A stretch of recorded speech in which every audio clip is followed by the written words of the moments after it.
Not an idiot. I'm saying, when you look at this now, start checking.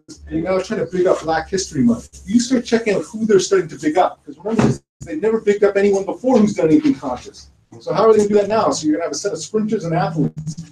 That's what they have us looking towards as our heroes.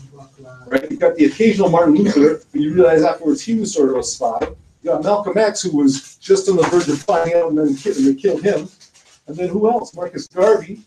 They sort of, he's another guy who they put on the fence, sort of relegated him to sort of almost being a little bit sort of, I don't know. You know what I'm saying? The Garvey is the thing holding back. That's what the question I was asking yesterday. What? The Garvey that he had The Garvey? The Garvey is name. Right. That he's carrying. And I'm having an Oh, right. Yeah. Look at the Judge Scott. Yeah, exactly. Plus, but he was also pushing United Negro stuff. That's what it was, right? So he was preaching nationality. He was preaching nationality, but he wasn't doing it in the right place. You get there, he was just off, but at least he was in the right area. Islam wars. Let's get ourselves started up.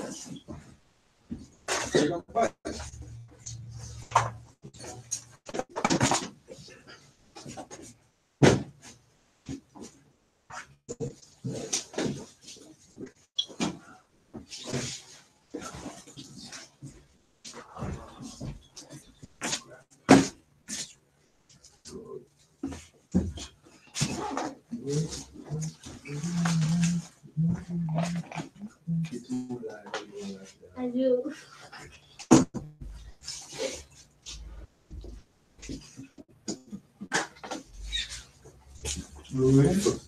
No, we're doing sorry about that, Mufti. Well, you have to go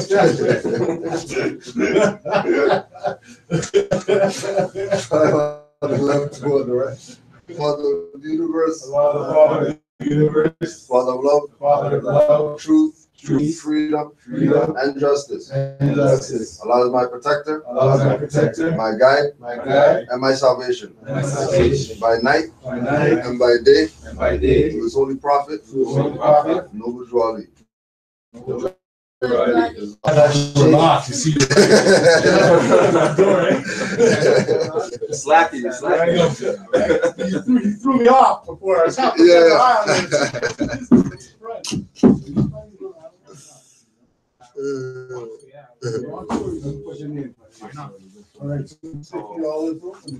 Yes, Morris Islam.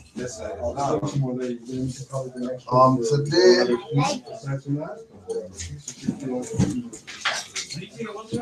Not this weekend, but not this Look weekend. up hireling in there. Next weekend.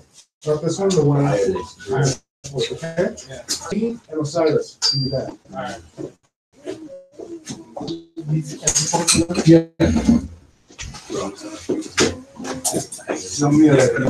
And remember again too, in Montreal, hey guys, Montreal too, right?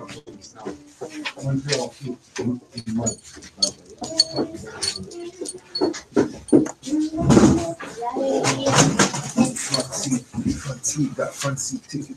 Prophet warns all Muslims, governors orders to be read or to read proclamation at every meeting.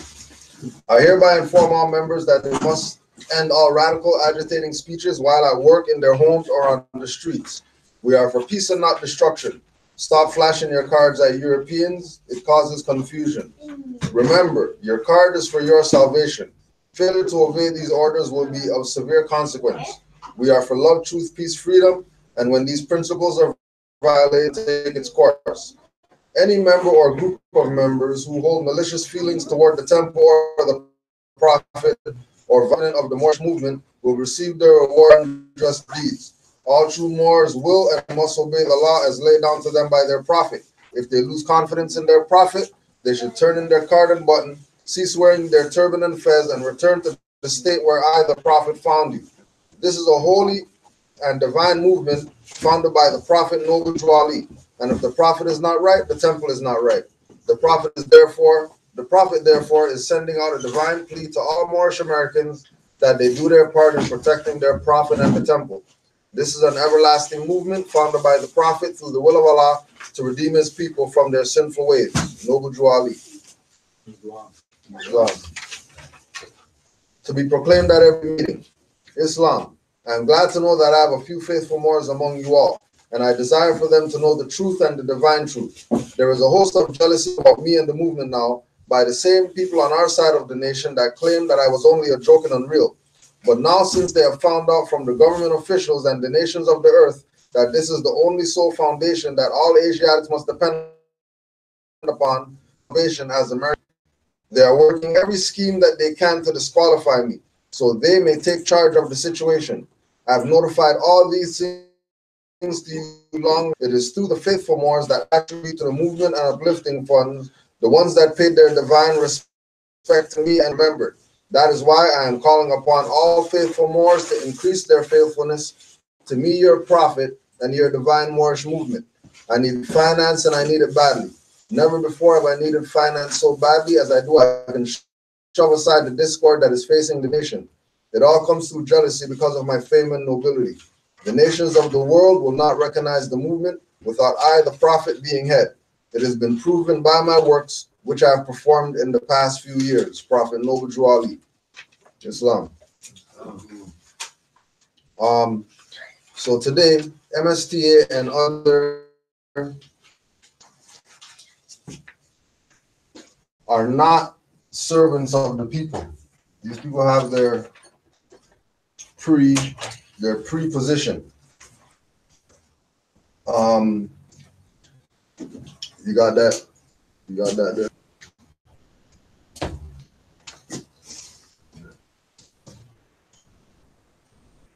So hireling.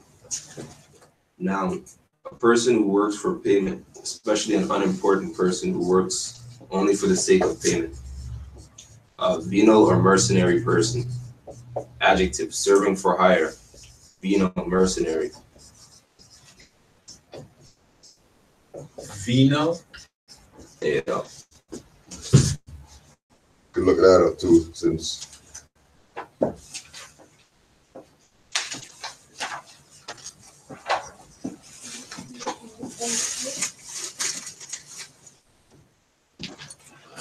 we're going to continue with our correcting Black history and making sure that we take some reference points from the founder of Black History Week, Negro Week, and his book, The Miseducation of the Negro, and his chapter 12, Hirelings in the Places of Public Servants. You got the other one? Yeah, venal, which is part of the definition of hireling. Adjective, willing to betray one's trust by improper use of authority or influence, especially in return for a bribe. Correctly open to bribery. A venal judge, able to be purchased as things not properly offered for sale. Venal acquittals, contracts. Associated with or characterized by bribery. Venal administration, venal agreements. Equivalent to venom for sale. Venally, adverb. Synonym 1, bribable, mercenary, corruptible. So these people that take the position of not teaching for Moors to be self-sufficient, for Moors to be determining for themselves how they're going to be exercising and living, are obviously under some type of bribery, working for some type of payment, and then, as we know, payment might not be, they're getting finance or somebody's giving them a check or whatever. It could be energy payments, the blood payments. It could be kill your mom payments. It could be whatever type of payments. It might not necessarily be that somebody's getting a check, but there's individuals who, again, we're going back to Carter G. Woodson, who already knew that these people existed and were around, and took the position of letting our people know that these people are around. Now, if they would have listened to the brother, since they honor their black scholar, whoever, so much, if they listened to him and actually read his book, they would see where he was leading them, and that it wasn't astray like some of these other people who claim to be working for the people.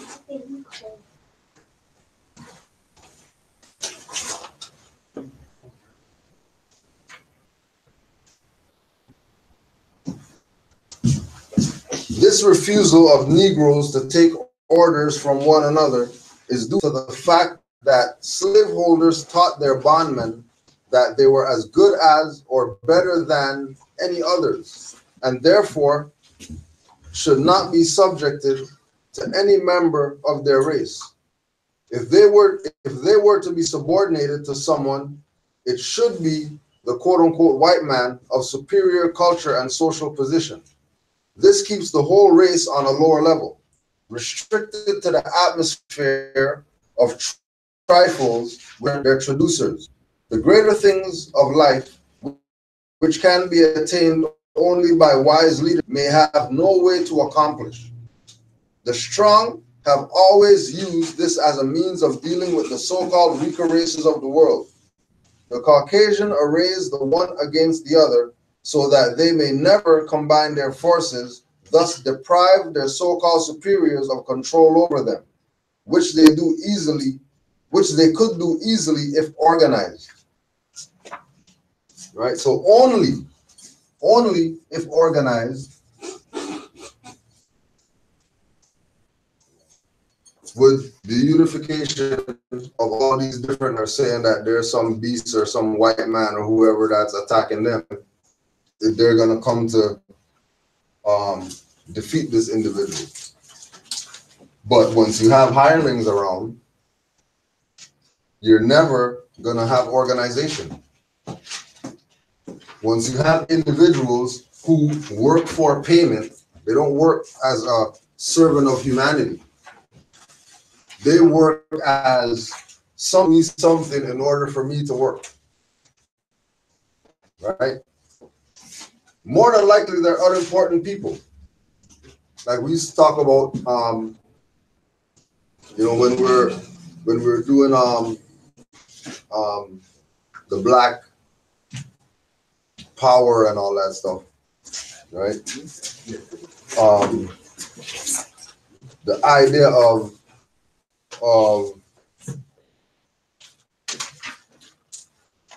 like not being humanitarian or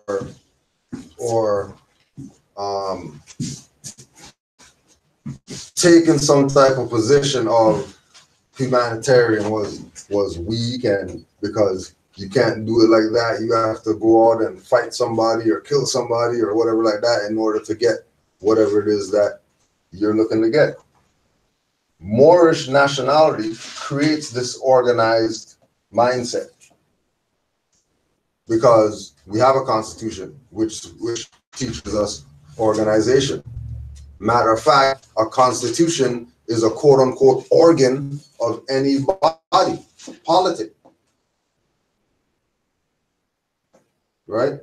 If we have a constitution, we have a flag, we have a nationality, we have culture and all that, then all these things go under this thing of us being organized. Why? Because the nationality is what makes it all come together. So that we say Moors go somewhere and people are running to take pictures of Moors or whatever. That's because those people already know how organized the Moors are.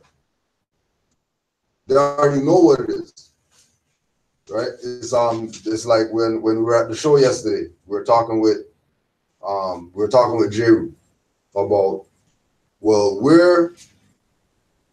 we see you as like the God man, because when we were just doing nothing or whatever. We're listening to your stuff, thinking that hip hop is some, you know, you got to play that you're tough or whatever like that. Well, you're talking about knowledge of stuff. You're talking about, you know what I mean, ancient Egypt and going down the line. You know what I mean? And talk about that, you know, you taught us about all stuff. Taught about Moors, taught us about Noble Drew Ali, all that in the music. And then, you know, as you know, the mind that he is, it was crazy for him to meet people who were still around 20 years later saying that line for line, this song, this line right here that you did in this song, freaking woke me up. You know what I mean? Even he humbled himself completely and said, you know what's more crazy than that? What's more crazy than that? That the worst projects in Brownsville is Noble Drew Ali Plaza. Worst one? Projects. The worst hood is Noble Drew Ali Plaza. Okay. Right? Because there's actually a neighborhood. They got a sign outside and everything like that called Noble Drew Ali Plaza. Where is it? In New York. Brownsville? Yeah. Right? And then this idea of this neighborhood being so crime ridden and all that stuff is something that's been like that. So at one time, when they started to work towards trying to get this community better or whatever, till everybody threw in the towel on it and said, okay, you know what, we can't even try to restore a place called Noble Drew Ali, because if we restore that, then we're restoring the whole stuff. So like, forget it, we're not even gonna do that. One of these players, I think a baseball player, Mo Vaughn, was the owner of it. Somebody by the name of Mo, to own Noble Drew Ali Plaza is not just coincidence, right?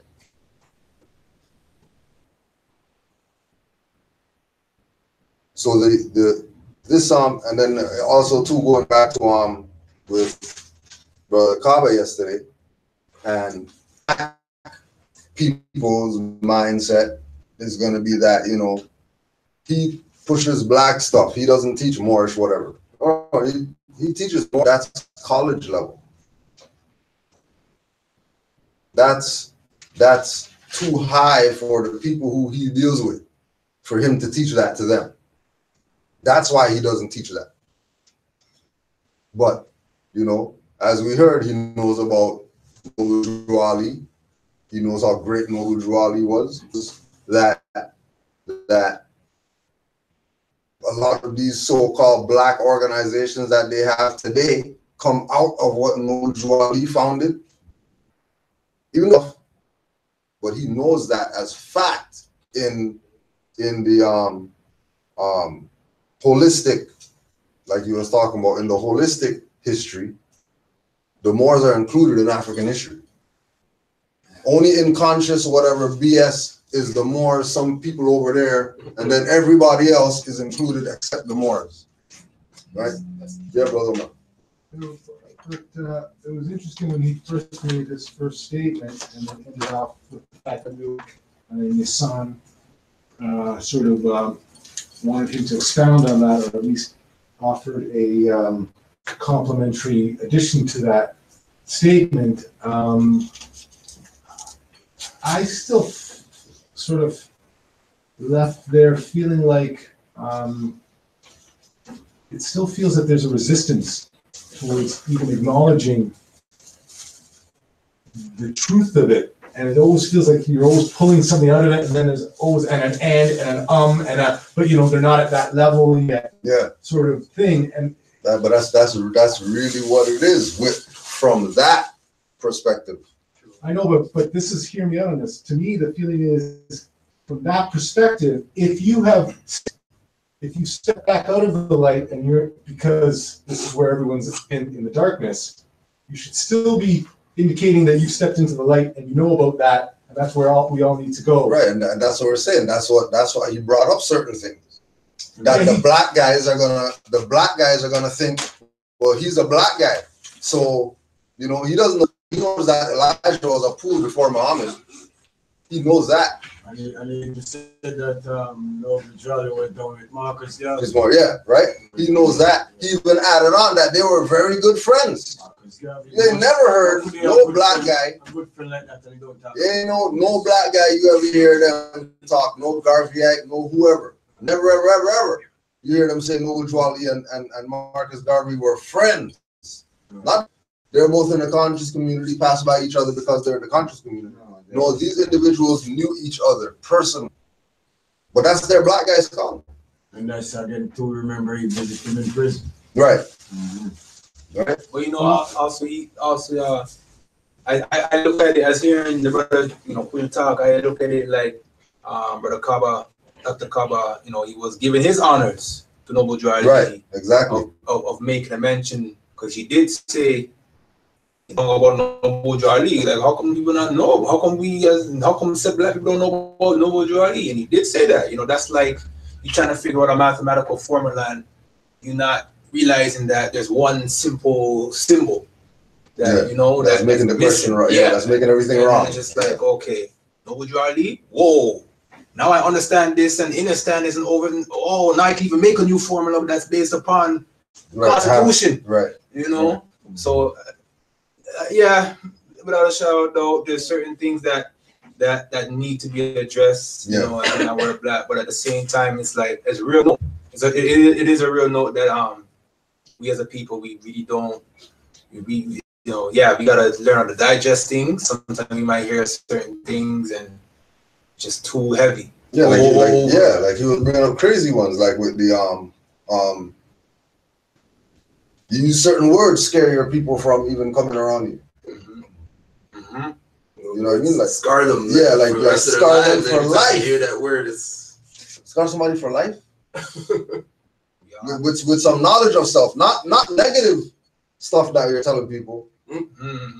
Things for their upliftment you're telling them, and they're being scarred for life and turning away from anything having to do with get your mind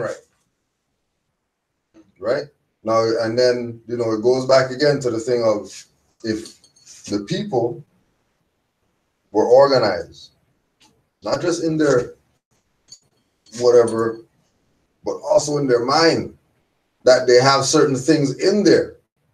People's minds are just scatterbrained. They just have stuff in there. Nothing's compartmentalized. Right?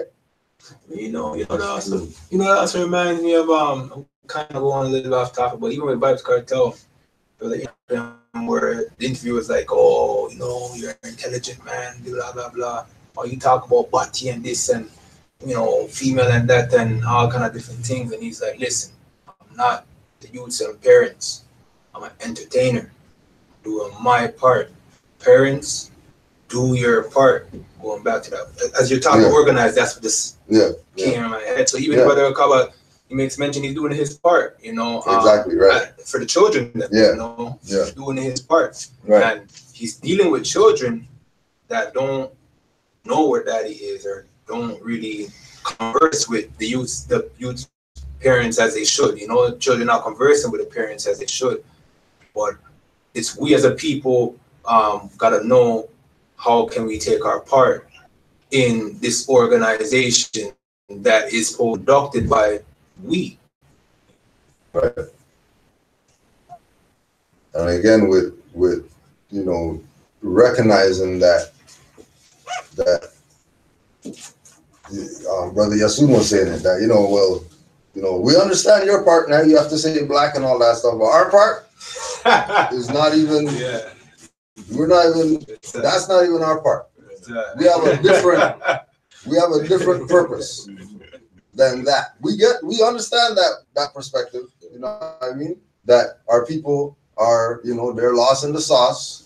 Somebody has to have the strainer or the whatever like that. Get these people out the sauce first before we could deal with them. You know what I mean? So yes, that has to be done, but that's not our position. That's something I can't go around that. Right. I have to hit them straight up with it. Gotta do it. Gotta do it. None on the adjective. Right. I can't Gotta do it. You know? And again too, like you know, these are the things that when we look at, you know, Carter G. Woodson and the miseducation of the Negro, you know, like the being is still miseducated even today. With they could go online and learn anything. You know what I mean? 60s, whatever like that. You start walking to the library and you guys have the bayonets and stuff like, you're not coming in here, nigga. It's not you guys stuff that you're not coming here. You don't read and all that stuff. What are you going to the library for? Yeah, well, I got a degree of whatever, yo. You're not coming in here to read nothing. Friday, I see this Free reign right now on info. talking to this guy, and I was telling him how the world was won. Yeah. Breakup with the game that they play with the Norfolk team. Right.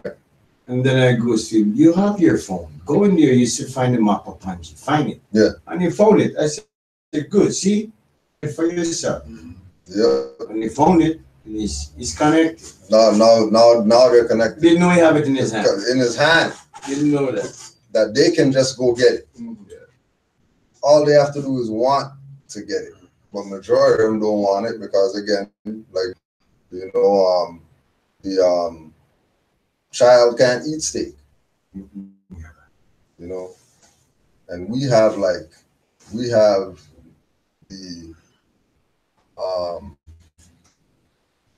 we have the power position. You know, we're talking about and then you could probably talk about the things. Yeah, man. You know? We have the power. You know, it's things that we're doing that change in society. You know, somebody asked a question about with regard to the Moors in Virginia and how they got their acknowledgement and all that. You know, how come it was only, you know, so whatever, 7 of them? Because those are the ones who did the work for that. Like that wasn't all these Moors did something. They're members of Moor Science Temple, but that had nothing to do with their, you know, Supreme Grand whoever. That's those Moors individually. When their Supreme Grand whoever is trying to tell them you guys can't do stuff or whatever, they're doing what Juali said, assist in uplifting our people. So why should all the Moors get praise if it's just them working? If they're the only ones that's going there doing their 2 hours, nobody else in that jurisdiction is doing that. Just these Moors. Right? And the things that they do have such a great impact that they're going to be invited. Come here anytime and all that type of stuff. And honors to Noble Juali and the Moorish Americans for doing the stuff that they're doing. But then the people who are the heads of the supreme heads of the movement who aren't there, obviously these people, they have nothing to do with that. Because we're also looking at, you know, that wasn't some city recognition. That was above city recognizing them. Right? You're talking about where the law is created, where the law is written for the U.S. These people said, yeah, we're going to acknowledge what it is that your work that you've been doing. Right? Play that next to what happened on the 9th with the flag raising, the Moroccan flag raising by the city of Philadelphia. This month? This month, yeah. Right? Moroccan flag raising, that's going to be Morocco Day, February 9th. And they're going to raise the flag every year. That is something that has to do with the nation. That's something that has to do with Moors as a whole. The Virginia thing doesn't have to do with Moors as a whole. That has to do with individual Moors work, but their work is a Moors in that jurisdiction, right? They're doing individual work, but their individual work is on behalf of all Moors. Whether those Moors like them, don't like them, whatever. The fact that they did what they did, any Moor can go to that bill that was passed, 69-3 or whatever like that, right? And benefit in there. And not only just them, anybody in the jurisdiction that realizes the same thing that is outlined in the bill applies to them, then they can go use that. And that is in Georgia? Virginia. Virginia. Right? So remember, you have these individual Moors that exercised the benefit or the power extends to everybody, not just them. But then you have Morocco Day, where these city whoever said, we're gonna say February 9th is the day we're gonna go outside, we're gonna put the Moorish flag on there, we're gonna do this stuff and all that, raise the flag. But then only the people from that temple in that area are there. Can't even find. See if I can get that. Like, how is that not found on YouTube? Oh my God. How is that only on Facebook Live? That only people who are friends with that individual who posted the Facebook Live could see that. Anybody else is irrelevant. So if they only have 10 friends, then them going Facebook Live is useless. Now remember, we're talking about something that is supposed to be for the nation. It wasn't Moorish Science Temple of America flag waving day or whatever. It was Moroccan flag, which means we're talking about a bigger jurisdiction than the temple. Right? What kind of reason could they give to tell us for why they're doing this without spilling the beans? As far as the city, yeah, because when you look at the we'll say Society of Moors in Philadelphia, you know, they've been doing work since the 1930s. So it's only right that they acknowledge who the Moors are, because it's not like they don't know. In Philadelphia, you know, other states it might be different, you know what I mean? But there, they know who the Moors are there. It's not even a secret. It's nothing. They know who the Moors are, right? Yeah, well, like especially in Philadelphia, where you have all these active Moors. You know, you have all these active Moors, like that are prominent in Philadelphia. Everybody knows them. How come they're not the one contacted to present? Well, okay, now information? Check this now. So because remember we're talking about the hirelings, right? The people who they have a certain position, whether they get paid, whether they get recognition, whether they get whatever it is that they get, their energy is not with the nation. They're in a club or their little, that's all their energies with. Their energies with their building that they have, that their members belong to, and that's it. Just these hirelings, right? But with regard to the Moroccan Day, the city had to tell somebody that they're doing this. So some more had to get the call from the city saying, yo, on the 9th, we're doing this ceremony for Moors. Now, who that was, I don't know. But there's no way that somebody's being told that, and that gets into broken telephone where the night before, Setenrod doesn't even know what it's about. All he knows, it's a ceremony for Moors. That's it. Ceremony for Moors, be there. Who the hell are you guys? Like, why am I going to go to that if that's coming from certain people that we know are hirelings? Right? They didn't say it's a Morocco Day flag raising ceremony.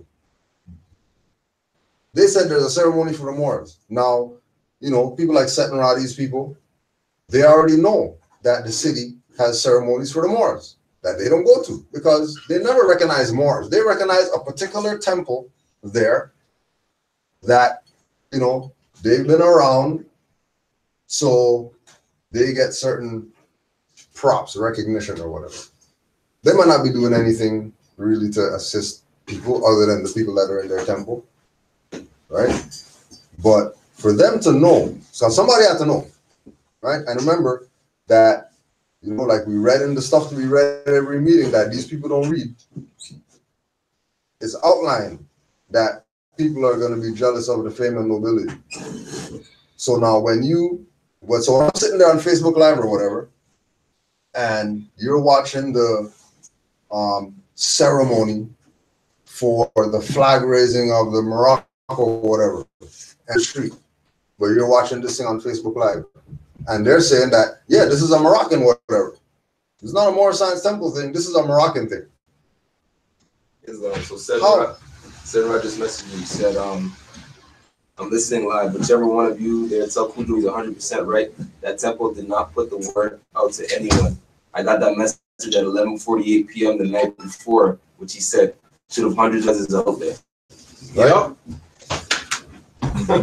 Should have been hundreds of fezzes out there.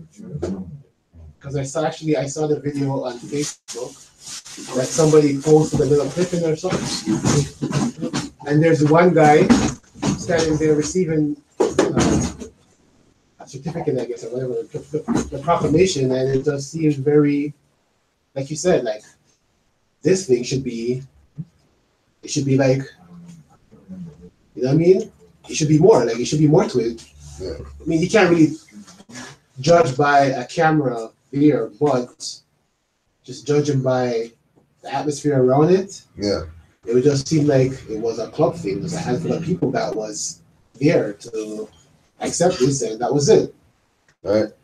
Club vibe. Yeah. Did you get the message there, Tesla, too? Yeah, that's what I just said. Yeah. Right? So these people are not servants of the people. These people have their agenda. They have their mode of operations of how it's going to run. If you are in their circle, that's just what it is. Once you choose their circle, this is how it goes down. You're gonna get the secret invite to the little celebration and stuff like that, and make you guys look like you're somebody, right? When it's really not. Once they have this, we're talking about nationhood. This has nothing to do with no club. This has nothing to do with no temple or nothing like that. Forget all that. This is 10,000 years old. Temple just came in 1920 something. Like how's temple something? If this is 10,000 years old and this about. Some more want to debate that temple was here 10,000 years ago, you know. Yeah, you know what I mean? Like it wasn't called Moorish Science Temple. I know that. I know that. I'm pretty sure the temple 10,000 years ago, but it wasn't called Moorish Science Temple. Yeah. Right? You know that. You might have had this flag in the window and all this today. But it was called Moorish Science Temple. Remember from Yashua time we visit people in the temple, eh? Right, exactly. It's been around a long time. Temple been around. Yeah. Right? So the things that mourn are really supposed to be for the or as certain, right? Things that we do if Yasun gets stopped out there or whatever like that, he's backing down the highway, man, about some, you know, no license and all that. And he says, okay, fine, you go. No ticket, no whatever. You never did that for him or whatever. That's for Moors. That's what anybody else who gets stopped now show the same stuff that he shows. It should be the same stuff that happens. That's not some personal thing. for him, or he's doing that for the temple so the temple could whatever. That's so that Moors don't have to suffer. You go out there, take one on the head, just so that next time they might not give it to the next guy on the head, because they already know what it is. Like we've said before, you know, even with things that we do, when we go to different like that and whatever, and we're vending at events, that's not, you know, a temple thing where whatever. You know what I mean? We're going there as Moors. We are Moors, we got certain information, you know what I mean? And we present that to the people. If they want it, they want it. If not, you know, no big deal. You can't say that we never told you. When we go here, the topic doesn't base on us. And never. We're just there. But when you deal with these certain hireling people, all they're about is their grand body, whatever. They're supreme, whoever knows, whoever else is supreme, whatever. And in order for you to get, you got to talk to the supreme of that guy's supreme, and then the two supremes going to talk. And then it'll come down to the grand sheiks, and then they're going to tell people whatever. When this thing's supposed to be transparent all around, that's the administration functions book. Because the administration function book telling you what these people's job is, because they're servants of humanity. They're the public servants. Grand sheiks and all that stuff are the public servants. You know, it's continuing to say these same things over again. It might seem repetitive to some people. People come online and hear you saying the same thing over, but we talk to our people, and it's like they may not know what's going on inside the temple and what has gone on, but they should know, for the sake that they should know what it's supposed to be and what it's not supposed to be. Right. You know, and for the sake that when all of their focuses and their energy are focused on, you know, quote unquote, the white man, the beast, whatever, they're not realizing that if they're going to come into this, or even other organizations, there's going to be their own people who would be plotting on them, look at them like a paycheck. Yep. You know, or like steak on the table. You know what I mean? Or somebody to be categorized and, okay, you can come to this event or you can't come to this. You know, and that's just BS. Yeah. Straight BS. And people that thing too, we just deal with that now. You know, it's as you're talking, event that took place on it was Thursday. I was with my son doing his homework in the morning, and I seen a paper that said concussion report, and it had his name on it. And the event took place the day before. So when he made mention, the child was playing rough, and the child was older than him, threw him on the ground, and then there was a concussion report. So I went to the school, and I was walking with my son. I was gonna jump in the motor vehicle to travel on the way to school. He wants to walk. Told me he never walked before to the school, so that was an experience. I had my Moorish shade on that the brother Osiris is rocking hard, you know. And when I brought him to class, then I went to the office to speak about the concussion report. I go on the secretaries, they're there, and I made mention to them, I got some kind of concussion report. I want to get more details on what happened. They asked if I got a phone call. I said, no, I didn't get no phone call. And they say to me, they can't disclose the concussion report to me because they're not the ones that wrote the false information. So I say, is it not a report? Can you not just read what the report is saying? And then they make mention that they don't want to read it to me because they didn't write the report. So now I'm getting a little bit frustrated. And then the principal comes out now at that instance. Which, and just to interject too, keep in mind that these are the same bailiff tactics, you know, when Moors go to court and stuff like that. These guys clinging their handcuffs and stuff like that, or approaching you on some, you know, take that off and all that stuff, because they already know that they have to get you off of intelligent tone to deal with you. Because they're dealing with you is, well, he looks like nigger or whatever, so like, you know, whatever goes down, we're not going to be able to be held whatever we want. You know what I mean? They start, you know, yeah, we got the concussion report filled out. You know, nothing could come back on us or whatever. But, you know, they think that they're dealing with Negro.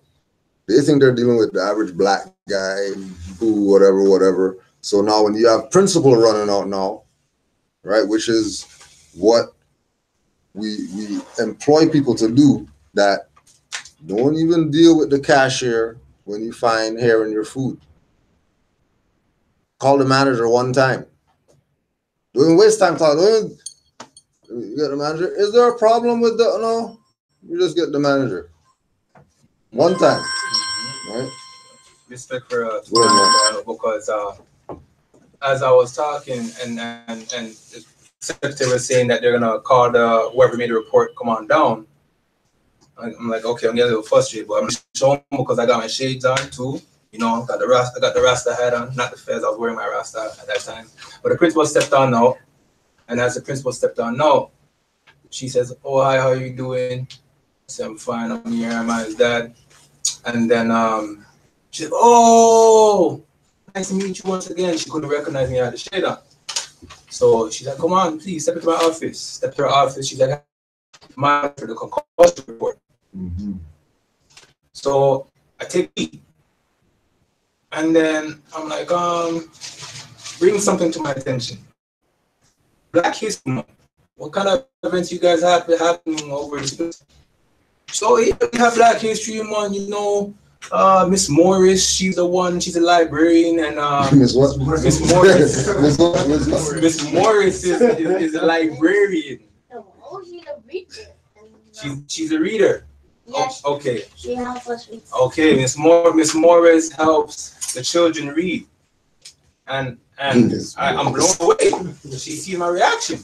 I say, it's funny you make mention of that word Morris, because I'm here to talk to you about my son and letting you know that any type of Black History event happening at the school, I'm requesting that he is no, I make mention that let it be so that he is removed to the library due to the fact that he's not Black. She says, he's not Black, then what is he? I say, he's a Moorish American. And she says, Moorish, does that have to do with Arabic? No. And I then state, well, you know, it's funny that because it goes before that, you know, before that word about, because at one point in time the entire landmass was one. And as I'm saying such, she interrupted me and mentioned the word Pangea. This principle now. And I say, yes, that's. And then I make mention, I just continue to keep my tone, keep my composure. You know, there was no need to try to be above whatever the case may be, stating the facts that he's not Black, and I do not want none of these polluting thoughts to be encompassing his mind, because I don't want to hear him say something like, "Daddy, I don't want to be Black no more." You know, I don't want to hear those things, because he after telling me he's not Black. She says, interesting. And then she says, telling me that you descend from the Moors from Spain? I said, yes, that is our people. And even though when I said, yes, that is our people. Now, due to the fact that going back a little bit, when she made mention of Pangea, I said to her, at that point in time, the landmass, the government that was operating was the government of the Moors. And even though the lands have separated, that regime still trickles on over here. So that regime trickled on over here, this land is known as Morocco. And she says, interesting. And then at that instant, the vice principal comes on into the room. Yeah. And then when the vice principal comes down to the room, automatically she steps on in and she's like, oh, I heard you hear about the concussion report. Did you bring him to the doctors? What was said about what the doctor said? I'm like, doctors? I'm just hearing about all this concussion report this morning, and that's the reason why I'm here. Can you display the details? And then she makes mention to me exactly the exact event that took place that my son had told me in the morning when I asked what happened. And then she says that while she's explaining, she said that the kid that was pushing Jeremiah, I can assure you, he got disciplined very well, not too harshly, you know, he got disciplined very well. The kid got disciplined very well, she says. And so, you know, children will be children, and my son is not a kid. Children will be children. And after I made mention of that statement, she never not once ever used the word kid and the name of my son in the same sentence. And then afterwards, after I said that, the principal then made mention to the vice principal that Mr. Rose was speaking of he doesn't want Jeremiah to no longer to be in the classroom. Well, these things are happening. Black History Month. Because he's not black. And the vice principal says, oh, you see, we don't mean that in a negative way, and we're not trying to tell him he's a slave. Now, in my head, I'm like, how does she know all of this? I'm that conversation never came on the phone. You know?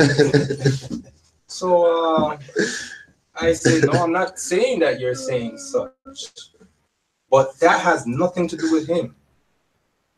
Has nothing to do with him. And she says, well, you know, there's so many people that, you know, they use black in a positive way. And I say, you know, that's good for them, but that's not him. And then she says, oh, yeah, you know, she says, yeah, you know, I see we shouldn't be using, you're saying we shouldn't be using a connotative way. She made mention of the word connotative. This is the vice principal. And she's gonna be the principal that's gonna be at the bottom of the other thing. Wait 1 second. All right, one second. You're gonna have your part. And then I make mention that even though there's many people that use it in their for their good way, that's not him. And she then makes mention, okay, well, I'm very interested to learn more. And she says, unfortunately, this is my last day here, you know, but I'm very interested to know more. However, I cannot help and assist with the scenario because it seems as if it's a personal matter. It's a personal belief. It's not a religious matter. I said, what makes you think it's not a religious matter? She says, well, then she starts to explain that if it was a religious matter, then your belief would have to be taken into consideration for such as what is going to be occurring on the day of pink and things of that sort. Now she throws me off with this day of pink, and I'm curious. I'm like, what is this day of pink? She's like, oh, that's basically a day where we teach about to the children that boys, men and men is acceptable and women and women is acceptable. I'm like, yeah, no. I'm like, no, I can't catch joking off the bag. You know, as the brother said, yeah, you know, it seems like it did start last year, but those things, I make mention to her that those things that are, you know, yeah, exactly. That has nothing to do with my son. That has nothing to do with his nation. That's not with him. So he's to be excluded when those talks are coming on about. And she says, okay, well, if it's a religious matter, then here, take its form and just fill it on out. It's called a religious, the request for a religious recommendation form, something like that. So I take a look at the form, and he says, yeah, you know, you take it home and read it over and sign it and bring it back, and we'll discuss the matter, what needs to be taken there. And after she gave me the form, he still spoke for an extra 15 minutes. They were, oh, your son is a loving God. We love him so much. I know we don't celebrate Christmas, but I still had to come and give him a little, something because he's so warming. He's something different about him. And that's how, well. And as I'm looking over the form, I see requests, and I look at the word request. And in the Black's Law, I see the word request means beg. So I'm like, hold on a sec now. Like, it's really bothering me because I just went in there and stated what needed to be stated. It wasn't a matter of fact a beg. So I just crossed out everywhere I said request and put demand. But even then, I realized that going upon that manner is still skeptical because it's the form that they're given. But I just want to make mention of the fact that these other nations know. These other nations know. It's not even like, even when they were speaking with me and she made mention of Pangea, it wasn't a shock. And at the same time, I know a higher force was there in that room at that time because I did not order to go talk about anything that I spoke about, but it just happened, and that even shows that you gotta continue to study, and when you study, you become that which you digest, and once you become that, you can't fake that which you are. Once you realize who you are, you just gotta just be. You can't say I'm gonna pretend to be. I'm gonna only be that which you are. That's the only thing will come out. Islam. Right, and again too with Brother Amari sent up the letter that he that he's been using to put people on notice, with regard to his children and what type of position they should take in dealing with him and all that. Just because like we're saying, it is your child, what I mean, and you have to be the one to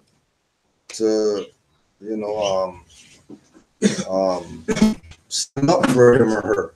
If you're not doing it, then their pink day and all that stuff, and that's what they're about. Yeah. That's where they're not where they're going. That's where they are with this. Does anybody know what day that falls on? Fuck. I didn't get that one still. Is it in February that peak meeting? I was about to say it might be. That's why she mentioned it. Because it might be a February thing. Probably. Probably. But I just want to just bring across one more thing that the brother was talking about when he said, they will try to kind of have you bamboozle back into their means. Because even though the vice principal was saying, she's trying to be promotive of the goodness that can come out of black, she still turns around and tells me, yeah, that's just a connotative word. So you're going to end up with that statement, but then try to push all that you try to push before. Yeah. So you still didn't get the report on concussion? No, she did explain the report. She did, she explained the report in detail. Yeah, she explained. I just wanted the details. I just wanted to know what happened. And my son already made mention to me the full details of what happened. And when I heard them talk, it matched up exactly to how he said. And I was with him in the morning. He was functioning perfectly. If I didn't see the letter, I wouldn't know what was happening. But because I seen it, I was like, his name, and I see a date. I'm like, what's today's date? Look at the date. I'm like, oh shucks, this took like yesterday. I was like, okay, now.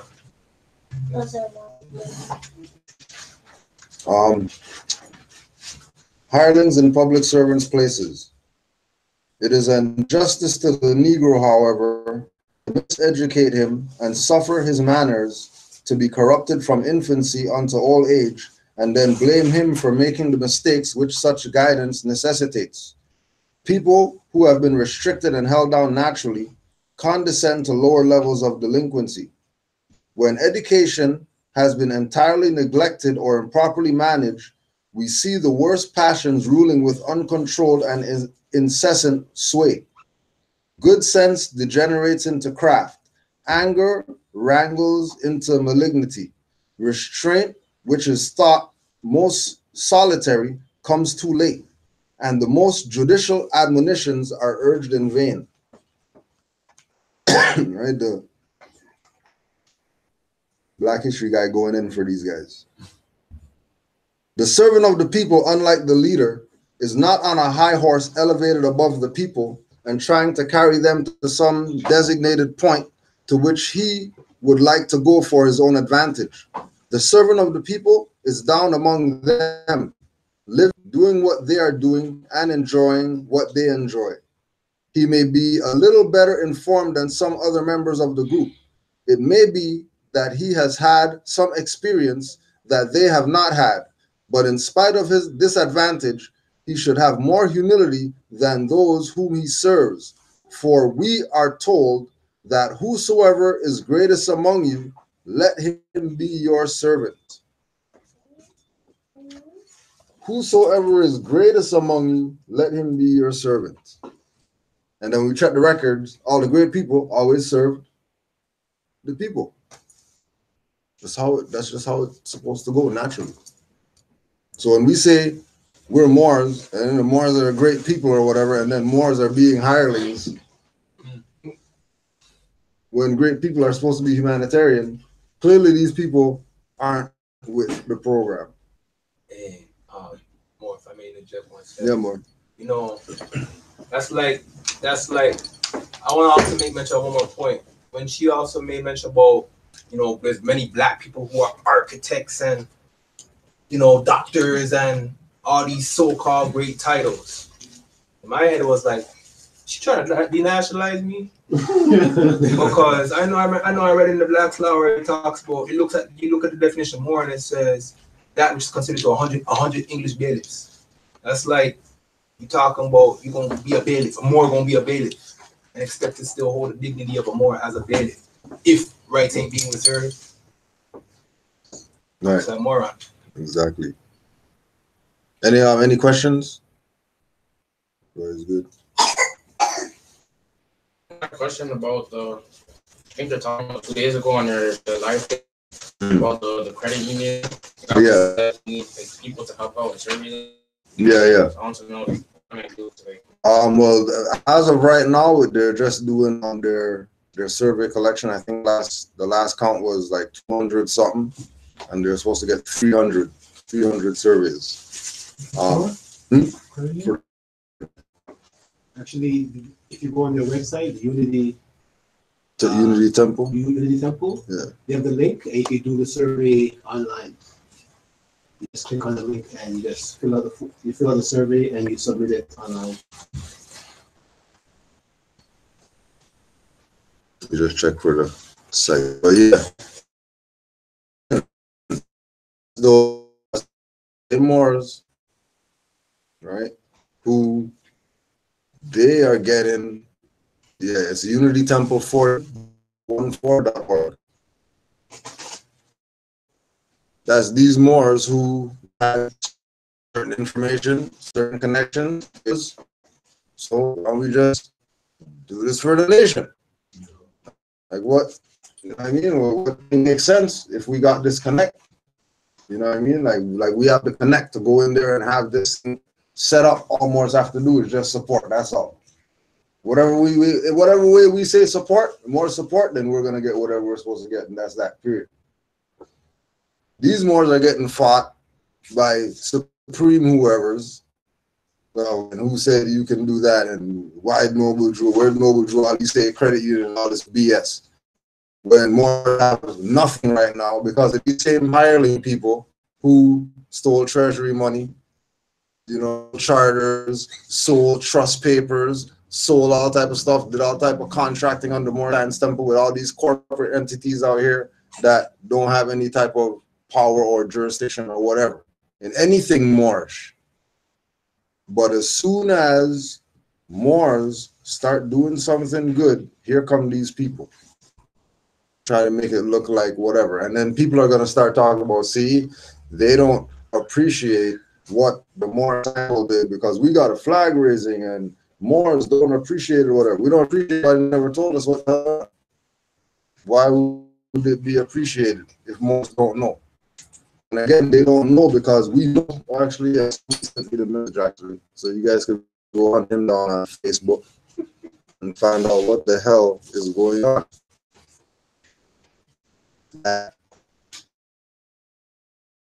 People, oh yeah, that's what I was at. They called Taj to make sure Taj was there. They called him. They made sure that he's going to be there. Because why? If Taj is in the pictures. Be the same temple people. Yeah. The same Hirelings. Yeah. Taj. Okay. So he didn't go. Yeah, he was there. He was there. Yeah, he was there. He was in the pictures and all that. Last minute or whatever. You know what I mean? Because he's going to go on the strength of unity. Even though these same people are going to be talking B on their blog talk, their YouTube and all that, go live, talk BS, because they already know Taj and they're going on no goddamn internet to go look at these guys live, whatever. They're still talking. Right? Even this morning, I saw that's his name, whatever. They're saying, oh, RV Bay, they're scammers.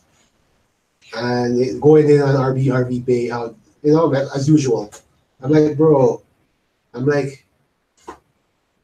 then I see on another post that these guys are offering $1,500 for documents, and then $500 for consultations. I'm like, RV Bay, all they charge for is their own literature that they wrote, $5 to $10 for stuff that they written. They're changing the literature. Yeah. Right? And you guys are charging these ridiculous prices. I don't know if he was part of them, but he was on the post, backing them. And now you're on, then you're writing posts about RV Bay, and then you're backing guys $1,500 for a package or whatever. Package. Yeah. But yeah, you guys could go look for Sheikh Alfred Tard L. That's the guy. That's the guy who organized whatever had to do with the flag raising. What's his name? Alfred Tard L. Tardel.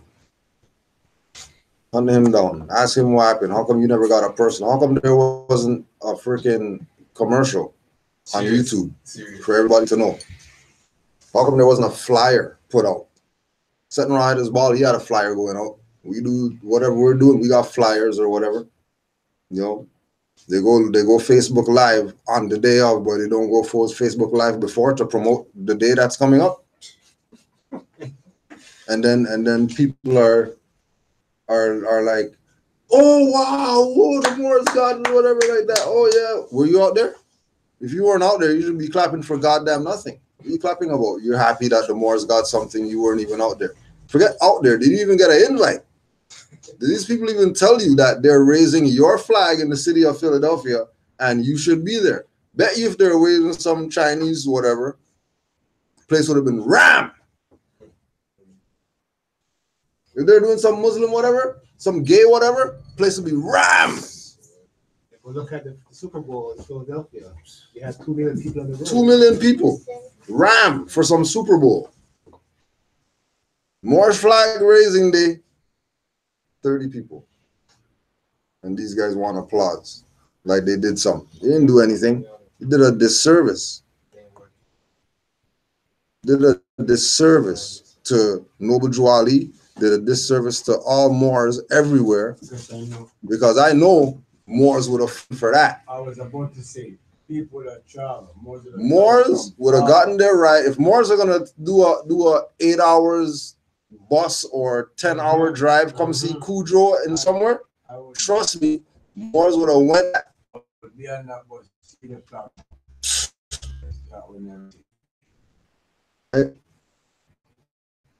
But again, these people know exactly what it is that they're doing, which is why they do what they do.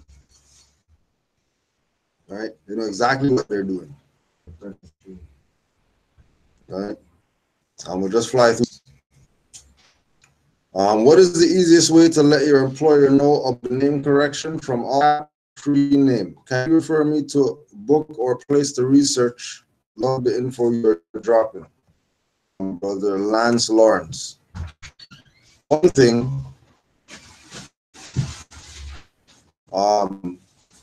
thing with regard to, okay, well, from my experience, when I told them free national name, they said, here's the check, see you later.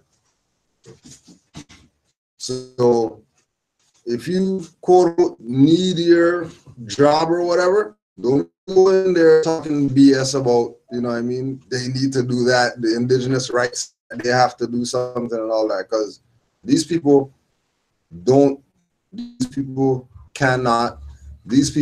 are not in favor of paying you your tax that's owed. Right? That's not where their mind's at. Their mind is about raping people, either stealing your finance or stealing your energy. One or two, but they're getting something. They're not giving up anything. That's not what the plan is. So, you know, there are Moors who have done that. You know what, whatever like that. They're like, oh, so, thanks, no problem. Change everything, change the check, change everything, go to the bank, change this, bam, change the bank, they change everything, no issues.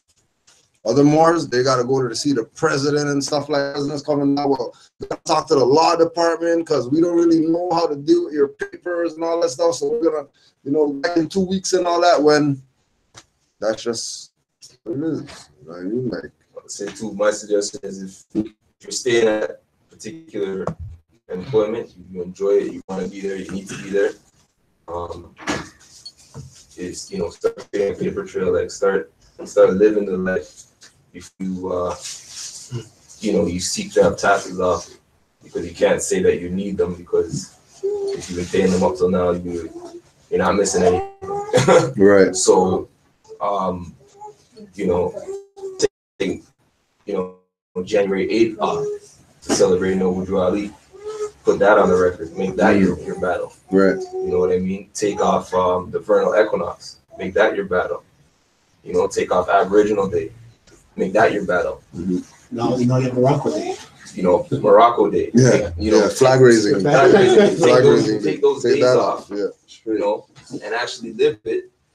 And then at some point, and you know, like Kujo said, maybe you know, your employment, your place of employment will take the tax off. But if you don't think it's going to be an easy battle, then there are other things you could do with legal justification. Meaning, like, there's battles that you will win. You know what I mean? And then if you win them as a precedent, then you win them for all of us. Right. But if you're there trying to get tax off, that's something, like you said, for yourself. It's corporation by corporation. Different corporations deal with things differently. Yeah. So don't, you know, when people come to us and they want to ask us these things, don't think we're stush because we're looking at you like or we're holding back some info for you to do it. Yeah. Corporations work different. I don't know where you work. I don't know how hardcore they are. If they really don't want to give you back the tax, they're not giving it to you. Straight. You came to them, you applied to them, they provide the employment. Right. So they make the rules. And then remember too that with, you know, because, you know, Moors are gonna be doing exercise and certain things, and then always go into, you know, all these different things that they can do or whatever, and forget Noble Drew Ali lay down stuff for them. Serious. I think that needs so if Drew Ali's saying, well, you know, all new business do it in your free national name, all old business leave it as it is. Well, if you had a job and you found out you're a Moor, then that's old business. What do you mean change something and all that stuff? What are you changing stuff for? Yeah, well, because we're supposed to. Well, that's against what, right? And then when you lose the stuff, then you're going to be complaining about, you know, you lost or whatever. You know what I mean? Right? And it wasn't a thing of somebody said, hey, you know what? You should probably tell them or whatever. I figured, hey, you know, we've been on the news and stuff like that. They should know. So you go let them know, change up. And their position was, well, not really changing anything, but you know, here's a check. We don't need your services anymore. Have a nice day. Have a nice life. You know, all right, cool. You know what I mean? Couple months off. You had some. And you had some Omar when you're. No, go ahead, man. Same thing said for court. But well, it depends on what it is that you're dealing with. So like, so when you look at situations where they're trying to take your body or whatever, then there should have been pre-things done so that they know this is the way that you're maneuvering. You know what I mean? So like we look at like with brother from the jump, they don't have any record of them stopping him and him not giving a nationality card. They don't have like license examples that they could use against him. He's engaging them that more. You guys do whatever you want more. And whatever happens, you know what I mean? Like, you know, he's not gonna be swindled into some other thing because there's nothing to be swindled into. Whereas with us, majority of us, we have passed, you know, documents, licenses, whatever with these people. When we come into the information now that's what Tez is talking about, okay, well, setting up a paper trail. So that you can use the paper trail as proof. This is why, you know, one of the things that people got away from in when they're putting the people on this, that once you put them on notice with any bill you back with L Bay or whatever, that's paper trail. That's acknowledgement that they know that you're not who they're saying that you are who you say you are. And then you have that as paper trail, and you save that envelope. You know what I mean? And then in the end, you have about 50 envelopes saying free national name on it, same location, that now you can go anywhere and just lay them all out. Oh, you guys don't want to recognize? Well, how come government of whoever recognized? How come they recognized? How come Rogers recognized? How come these people recognize? And then you have the paper trail to use. If they say, well, that's not how you, whatever. But majority of us, we haven't been exercising as Moors. These people think that we're Negroes. So as soon as we go up there, we start talking some stuff to them or whatever. They're like, whatever, just 2 weeks ago, you were Negro. So I ain't even trying to hear that you found out whatever, and then, you know what I mean, you wrote something, and then now we're gonna, whatever. You know, your magic's not like that yet. Like, we still got you. You know, like, you got fezzes and turbans, and you know your culture and all that stuff. But you know, if you came out the womb with Negro, black, colored mind, and then you realize that you're more, that time frame that you were Negro, black, colored, that stuff is like a black hole. You know what I mean? You get out of that, especially getting it off of, you know what I mean? Because, you know, remember, forget what they did. They did certain things to us, right? But we consented to majority of it. The whole time we consented to it, you know what I mean? Not thinking that it's wrong, consenting to it. And then that's creating the hardening of the clay, of this illusion of, now it's time for us to break out the clay. You got one arm out, you know what I mean? Everything else is still in clay. And they're looking at him like, this guy's not ready yet. You know, and then the head's out or whatever like that. You got an arm out and everything else still frozen or whatever. Like, yeah, we still got some time with him, you know, because it's a battle when we talk about put our status on the record and these people recognizing what it is. What are you supposed to do when all that paper trail and all that doesn't work? Then you square. Hold on, time out. There's no such thing as doesn't work. Grid is law. Like, if you create a paper trail with somebody, if somebody denies your paper trail, they're wrong. It doesn't matter. Like, it doesn't matter what they do.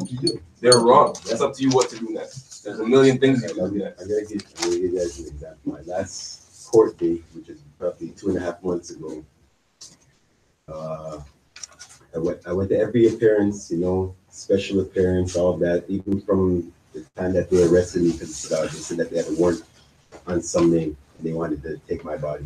So from that day, they already had on record that I am, even the JP was acknowledging me as Michael Elvey or Master. The Master was on my affidavits, right? So that's already on record. But then when I was about to leave the court, they're like, oh yeah, everything that happens in bail court, it's not on the record.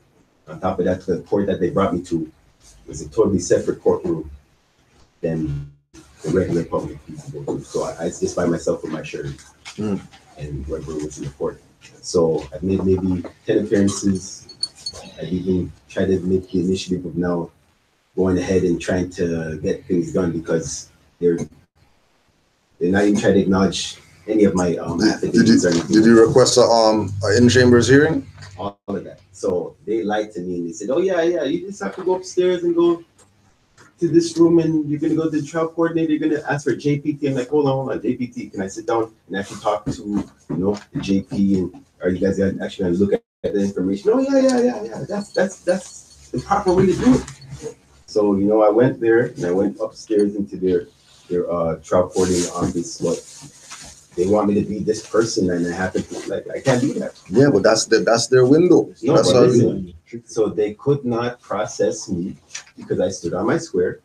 They brought me back downstairs. The JP that was in that courtroom said, okay, you know what, let's get rid of this guy. We'll put him into that room. So that court date I forgot, and I went back into the old courtroom and they issued a bench warrant. I think I spoke to you at that time, right? Yeah. So they cleared it up, all right, because the duty counsel of the Crown could verify that they're all day. Yeah. Decided they know I was in the courtroom. Different room, yeah. Right? Yeah. All right, cool. So I came back now and explained this to me. I went based on the information that comes and, you know, all your people, and they said that I'd be at that conversation. They'd be looking at all my information, right? Because my race, my affidavits, that's who I am. Yeah. And that's also going to explain how you guys do it, right? So, like, okay, well, yeah, you're here. Well, this is what we're going to do to here. Like, listen, you guys don't have the jurisdiction. At that point, I had to challenge jurisdiction. I said, even if you look back at your paper trail, you see that I didn't go through the proper procedures with the whole trial coordinating because I signed some yellow sheet that I have to bring this to the JP. That's nothing done like that. Yeah. In their name or my natural name. Yeah. What call court you right now? Like Ontario. Last time I spoke to you, that's the last time I was. Which jurisdiction of the courts then? Brampton. Right. So what about writ of removal to the federal court? Seeing if they'll hear it. So because you know, like once we stuff, these people are like, they're like, well, they can't do nothing. I brought up every issue with my nationality and everything, and there's certain things that I haven't done even when I was a Canadian citizen before I expiated my Canada and all of that. I didn't do, you know, like I don't like that. Right. So I'm not in their jurisdiction. Looking over a lot of my information and for me zoning my that they've been using against me for all this time. It's not my name that matches with the certificate. No, I have. Yeah, but that's the thing is like that alone is like you could ask. I just found this out. Want to see my young offender from living using it's not my actual name. That it's messed up. Right? Then I'm on a bail order on other conditions, and they altered the name of the straw man. So again, that's technically not even the straw man, and they are supposed to be residing with my mother. Yeah. My mother doesn't recognize the address. Why? Because they altered it. It's not the same address where that straw man actually needs to reside. This in the Brampton County. right? So it's all fraud that they're doing just to try to capture me in this jurisdiction. Let them know, point out all their flaws and everything. And said, listen, guys, just doing all this concern. So it's to set up of all this different stuff that you done, showing that you've been through the whole process and putting a suit on them. You start getting into going to court 20 times and all that stuff for some stuff, and they're never kidnapping you. You know what I mean? They're never doing nothing. They just have you going, coming back to this place all the time. Come back to this place. Come back tomorrow. Well, you know, we can't, whatever, change the room. Oh, and then we change the room, then they can't. You know that these people are playing. So even with the trial, can they set trial without my consent? Yeah, they're gonna ex parte. They ex parte all the time. That's how they do. So can I ask a question? But remember, the name is not even the straw. Yeah. So which straw is that? Mm-hmm. We shouldn't even go ahead. Yeah, I would love it. I'm not showing up. I wouldn't do that either, because you can find yourself being picked because of that. With their fake warrants, yeah, with their fake warrants. I don't play games like that. Question. Question. Yeah, you're gonna start. I'm give an answer. Can I ask? And when you question it, hold on, Omar. That's why I heard that visas 5 times today. They didn't know how to actually deal with me, so I knew that they were just making it up off the fly. Just this is what we don't care no more. Right? We don't care. Like, that's how they're getting. So I had to get belligerent with them. We don't care. well, tell them that they need to find a way out. You know, no, not in those. You know, and well, I shouldn't say trust me, but the from my experiences, it's about them getting a way out for themselves. them trying to get out. Them getting out, not you getting out. They're the ones that are. If they're trying to get out and you're fine with it, and there's nothing that they're trying to hold you to, then let them go. Let them go. It wasn't a situation like that. So like I'm sure that they're trying to keep me, you know, because I've been dealing with. So they're trying to keep you, even though there's a typo, and you notified them of the typo, and then they just wanted to continue with documents that had typos on it. For every bench warrant that they try to issue to me, they've never actually arrested. I had go in and lash like, okay, I know you guys want me to come and turn in my body, but you guys don't want, you know, they don't care, man. Like, trust me, like, I've been frustrated with them because they're not doing anything lawful or they never do process. If they came, I decided not to go, and they came and pulled me in, and I know that they might be coming for me, but I know that there's typos. A mistake. I'm at ease because that ain't where's the show? Go run through my whole room and my bedroom and my show me this, right? They won't be able to show it. Then they can say, oh well, it's no. There's no oh well, it's nothing. If you guys are officials, then act official. I'll have because trust me, I'll go into the public defender's chambers, and we'll be there for an hour, and I'm breaking down everything, all the science and. But then, are they going to defend me? No, you know, it's like I was sitting here, but what I'm talking about is not even the science. I'm talking about if you know they made a mistake, focus on the mistake. Yeah. No, I know. As if you're not even a more. Just focus on it. Like, hey, wait a second. I've broken down everything with the council and all of that, and they see it. It's not like they're ignoring it, but like because it's just me by myself, and I have to go stand my square. You know, and like Cujo said, you have a case because proceeding with stuff with incorrect information is always unlawful. I don't need to look that up to know that that's. I videotape half of my stuff. After a while, I stopped videotaping it. It's not a matter of me not letting it proceed, man. It's either that. Of course, I've asked for everything, man. So I've been jailed. I've been jailed for it. The only thing that they haven't done is like actually physically hurt me or shot me on the scene. Because again too, if you're looking at, you know, and all these things go back into like when we we're dealing with like this is early out, like 2010 2011, just dealing with Moors with different issues that, you know, they're saying, well, you know, I'm gonna stand on this information or whatever like that. Whatever it is they do, they're gonna do whatever. You know what I mean? And they stand on the info. They, you know, going through the same stuff that you're going through, and you come to realize that it's because of past stuff that you have with them is what's making that, because the things that they have from any type of past arrangement that you had with them, they're going to use that when you start saying you're not straw and all that. They're going to use those things. Like if they got some children's aid or whatever that they dealt with some child, and now they're an adult dealing with the whole concept of, you know, birthrights, nationality, and all that. So the first time I ever got bail on these charges, the JP had court for like an hour, and she was really intrigued. She wasn't gonna let me out unless she actually agreed. So she knew that, okay, this guy actually went through the proper channels, whatever. She actually looked at my paperwork that night. But after that court date, no other JP has ever looked like me. I never got the same respect. Yeah, but again, you're dealing with. Oh yeah, Omar, go ahead. Right, so Mikhail, I was going to ask you a question. Like the charges, I mean, I guess, how long did it go on for? Just about a year now.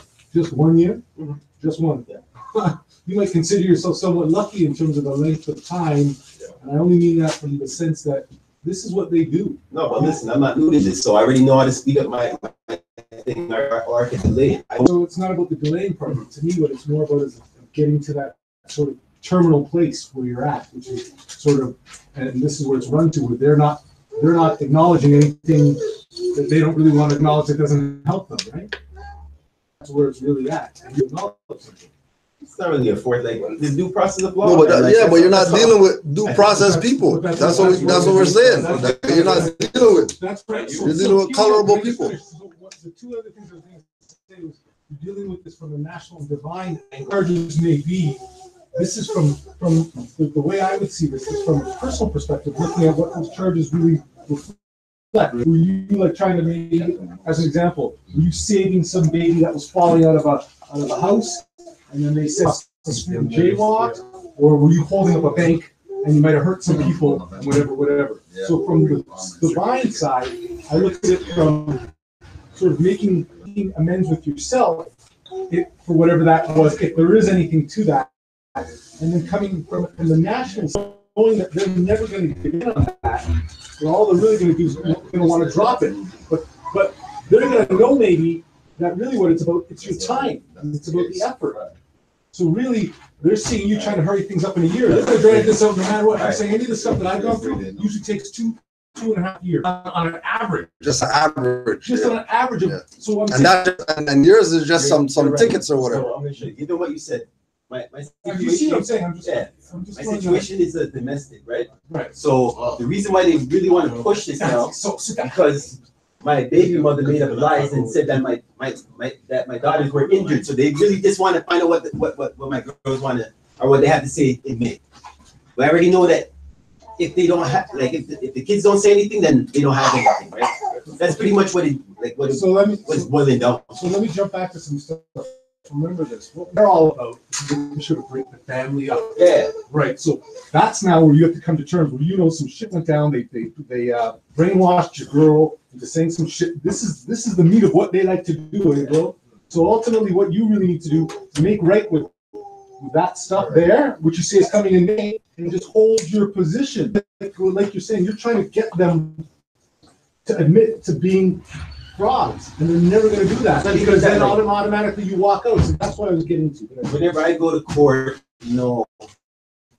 everybody's position. JP, they have a job to do, and then they wake up, they go there to make their money. But the thing about it now is like I'm not there trying to defraud their system or finesse them. I'm innocent, and I'm trying to actually use your system because that's the first thing that they said. Since that you've expiated or whatever. Are you trying to say you don't have respect for our government? Like, it's not a matter that I don't have respect for it, but I know you guys are not the de jure government, so that's what it is. You guys are not the actual law. That's all. So what I've sensed, what I've sensed with a lot of times, it's like, you remember this, you're missing court is usually heavier charges that you're charged with. So it's the disrespect that they're really about, and respect. So ultimately, you're saying I respect you, but then you're telling them that you don't have to listen to them. So really, what you're doing is you're giving them a 1-2 passive punch, and they're like, okay, you want to mess with us? We're gonna mess with you. So that's where it is. You're trying to come to them and say, hey, I respect you, but I know you're garbage. That's what you're sort of really kind of slapping them on a side, and then wondering why they're acting like that with you. Not them. I when I come in there, they're not the law. Yeah, but they're not the law though. When I come with my red sash, I go in there with my red sash. Like, they're not the law. If you know certain things, man. They know I know. But even on that level, right? Even on that level, right? If you're gonna say go in there with a red sash, then you should be not them. I've tried it on many. It's not even the outsider. I've gone in there on my square already, man. Trust me, like. You just don't care, but again, okay, so what's the okay? So what is there some is there? Say that I dismissed it, but they have a trial date set. It doesn't matter. They have a trial date set because again, they had 5 recesses for me. They didn't know what to say. They didn't know what to do. I'm challenging. Okay, how much times has there been trial date set? Is this first time? Yeah. Okay, so but you've been going for a year. No. And they just set trial date. They said the trial date is back in November. That's the last time I was at court. And trial date and trials when? Sometime in May. Okay. Right. So then, and you've already submitted paperwork for a trial date and all that stuff, or you're going on past stuff that you've been dealing with them with, as far as sending them. Meat of the fight. Yeah, like because if you've been dealing with I want to say this. I concur with your energies behind that, but know this: they never drop it. They never drop it in that pre-sentence stuff. Like they're gonna have to go to trial. They'll play pre-sentence. Why are we waiting for them to drop stuff and all these other things? I don't understand. No, because the last reason why is this: we're all forgetting it's all about the finances. I went to court just 2 days ago and I said, you know what? I'm here taking money from my pockets to come to you, and you're getting paid to do this. Don't you get it? Every time you show up at court, you're paying their money. So they want more and more. You want to get out of this. You keep thinking somehow that guy's not getting paid to go to court. Yeah, He's there getting paid. Like the more they're there, they get paid. Yeah. You're missing that whole point. That's what this has always been about. It's about the money. You're in there giving your money and your energy to them. I've had one JP and he's a Moor, but whatever. But every time he sees me, because I know he's a Mason, he sees me, always gives me the highest honors, right? But he came to me, he's like, yeah, all these people are here just to give me money. Yeah, every day, look. Like he's corrupt, but he let me know straight. Yeah. What's going on? That's what they're doing. And I already know that. Because I've been in this for over 15 years. No. I'm just trying to reason with him, but then he just let me know, listen, I'm a criminal, man. And all you guys are here to pay me money. That's right. But then what's he saying about the people that you're dealing with? Same thing. That they're all right. So if you're dealing with criminal, then it's either sue them or do like Lanre, go into the trial and kick their ass with their own stuff. Those cases went well. That was that's my traffic stuff. So again, I went in there, challenge jurisdiction. They're not really bothering me. I think they did that with the ex parte. Okay, good point. You said those cases went well, but this now, I don't know if you want to go into it, but you said this was domestic. Just know what it's about. Like when it comes to that stuff, that's the juicy stuff. That's what they really want. If they can get you separated from your woman, that's the highest. So of course they're gonna want you in and out. Now, if you don't really want to put that out there, put that energy, let them know. I'm not trying to be here again. That's what I was just about to tell the JP and the whole thing. And my thing was, you guys are taking too. Like I was gonna be professional. I was gonna just tell them straight up, yo, you guys are wasting my time because I was the last one to go. And that's not where my name came in the list. And that it just was, you know what I mean? It was just, they do it all the time. But me personally, for what happened to me, I knew I didn't do anything wrong. I was gonna let them have it. At the moment of me about to say what I was about to say, the JP looked at me. She saw the anger in my face. She said, "Okay." She told the Crown, "Are you sure that you don't have anything in there for the gentleman? It's been a long time now that he's been waiting." And then the JP looked through their stuff. All of a sudden, at first they didn't have anything, right? I came up, "Oh, we don't have anything for." And I'm sitting there. I took a couple seconds, and I looked up at the JP. JP looked at the Crown and said what she said. And the Crown was like, oh, actually, we do have something. We made a deal with the gentleman. There was no deal. They lied. Yeah. Bold-faced lied. But that was their way out. That was their loophole. And then again, it wasn't. See what I'm saying? I was like, when I say I was about to let it go, maybe not cuss, but I was about to let them have it. No, but the other part of it. Because there's a plan in place for everything. The other part of it was were you in there as Tesba Sarbe? Right? Yeah. So putting that on them, right? Is again, it goes back to the demanding, right? But with his thing, it wasn't a domestic, or it wasn't, like they were in the wrong what they did. It's not like, they weren't called for something and then, now he has to deal with them. You know what I'm saying? So like, again, too, like, with as soon as you start getting into domestic stuff and all that, once the mother and the father are like this, then these people don't have a chance, right? Because whether they go to the mom, whether they go to the dad, they're gonna get the same approach that they're gonna have to even, go around the back to go do stuff, which is what, with your situation, which is what they do, because they always know that, just hit the mother up. Then once we get her, then we have him go in court forever, just because we have her. Do they have something like a separation thing where you're not allowed to talk to her until the thing? Is there any of that garbage? I can't see my children or nothing. You see what I'm saying? So that's been the whole exercise. But the thing is, all right, my kid lies because she basically just saw my girlfriend. So she got my children to lie and say that I assaulted them. But my children can't keep up that lie. And this thing never happened. I never touched my children. You know what I'm saying? So that's gonna be found out in court. Even the police officer didn't even believe this. Right. So and this is whenever they arrested me, you don't even believe her. But you have something, so we have to follow up. And this is why in your situation, right? Just like with Lanre's situation, he had to go in there. We're not talking about no jurisdiction and all that. We're going in the jurisdiction and we're going to bring all our evidence to prove that you guys are running a fraud, and let the JP make a decision based on that. You know what I mean? Situation. Right. My situation was, if I wanted to let them have it, I could have done so, and they're not, because it was some little obstruction charge or whatever. It ain't nothing. They're not arresting. They're not fining. They're not doing nothing. It's just the fact that they made me wait so long. I'm like, hold on, this is a bullshit charge. Everybody knows it's a bullshit charge. So why are you making me wait all day? And they had me locked. So I was about to just, but that was my situation. Whenever I say I have faith in their system, not that I have faith in their system, but I'm willing to go into their jurisdiction. That's what I'm saying. I'm willing to go into your jurisdiction, and you proved me guilty, but I know I'm not guilty. You know what I mean? That's but in the meantime, like brothers were saying, have you come back and forth with money? And like the JP told you, right? The brother. Like it's work for them. Like looking at it, again, like what Omar is saying.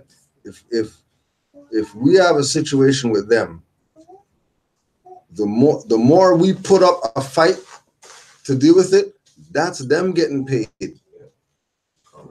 Like we might look at it like, oh yeah, you know what I mean?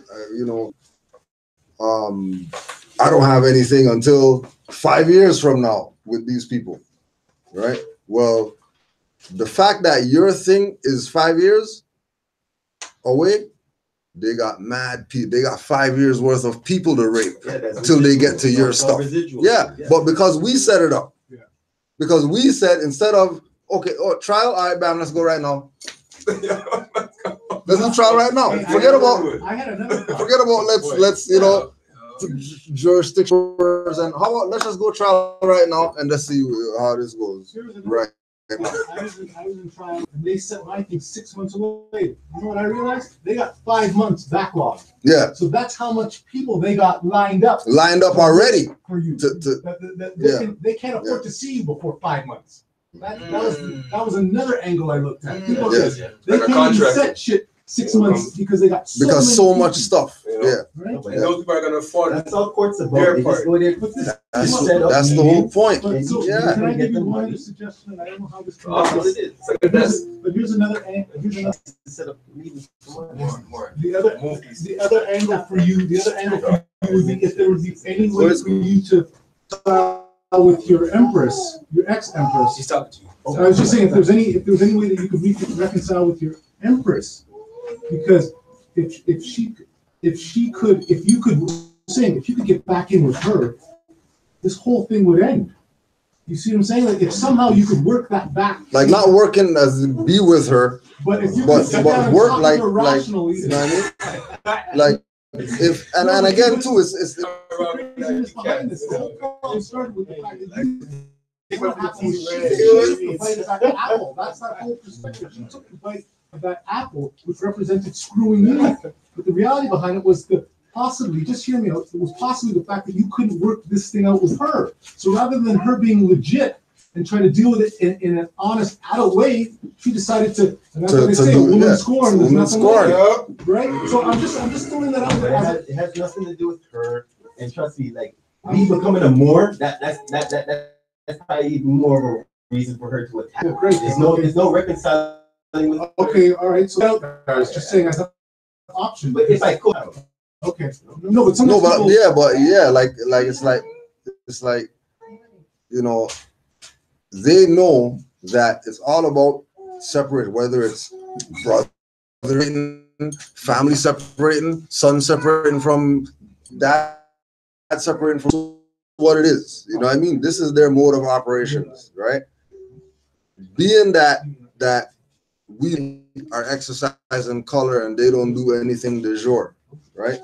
It's like Dr. Cabo was saying, you know, if we're living in hell, we might have to be devilish sometimes because we're in hell.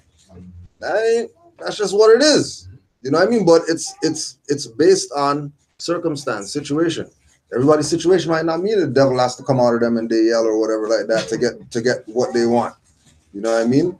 You know. There was a thought to me, like for example, this was my situation. If I could say to her, hey, if I could give you 1,000 energy notes, and you would go and deal with this, you see what I'm saying? For the 6 days that you have to go to court for the next 5 times, if you're making $300 a day, that's $1,800 you lost. If you could go to your empress and say to her, hey, here's 1,000, she says, sure, I'll take this finance on a business thing and go quash it.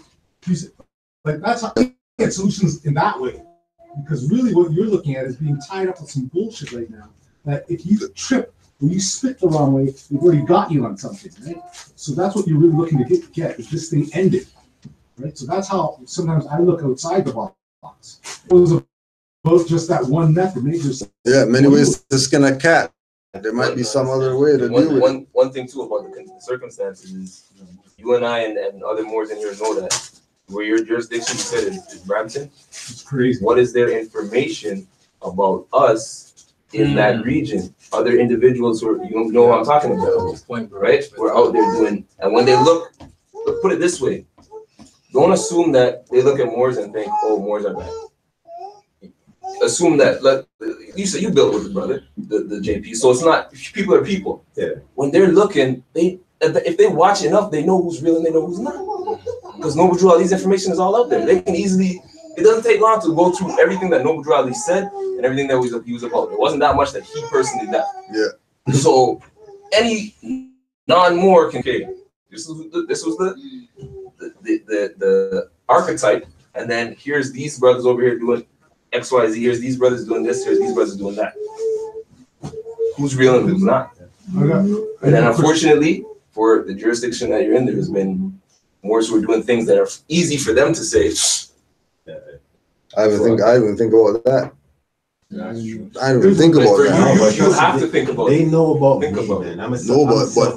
But you can't look at it like that, because if there's other in that jurisdiction that's doing BS, as soon as you go, they're tying you with them, because there's no. You have to be careful about but I've had open conversation. That's not on the record. That has nothing to do with anything. If it's not on the record when you're dealing with them, then that's just hearsay. Convo, that's not having no effect. Right? Can I ask you a question too? On any of your occasions, how many? What was the most amount of Moors that you had come to like one of your, let's say a bail hearing or whatever? Was there ever a time that you had like 5 of them show up? One more. So what I'm saying is, for example, trial coming up, it might be. Here's another example. You might have 6, 7, 9 of us to show up with you there.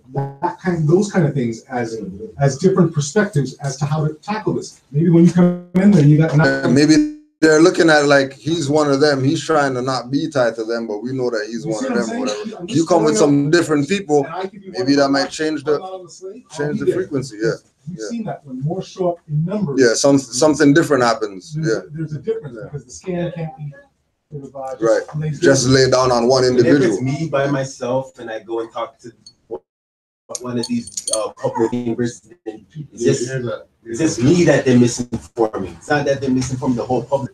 They're making me go up last, so there's nobody else to really witness what's actually going on to me, whether they're being tyrannical. No, but this is the thing with having other people there, so that they can't just do it. But that's what I'm trying to say. Just So use their they own. feel that they can get away because it's just me. Right. Again, these things have to do with, when we say with that we're Moors and we're, unified and organized. Moors building with every Moor having every Moor's number, that every Moor's call everyone's going down. It's not gonna be something where, Moors are gonna say, well, I got a situation, but I'm gonna just go deal with my situation because I'm a Moor, and you haven't put everybody else on other people dealing with the exact same thing. They just got out of something. All they did was say, well, instead put this hand up and made a difference. You know what I'm saying? It's crazy. We're dealing with, especially we're dealing with us, because we know that it's fraud top to bottom here. There's no state, republic, whatever, and all that stuff. That's us. And they're not giving us the recognition of, oh, well, those guys are de jure, because once they give it to us, then that means they're done. You know what I mean? Yeah, Mark. When I got a ticket, right?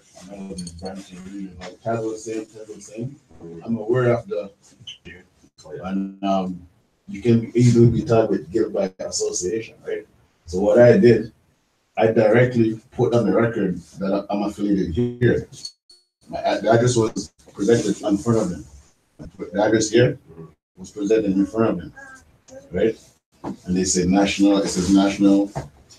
Eglinton. So I'm tying myself here. I'm not making them tie me into them. I'm showing them right away, right? So they can't mix me up.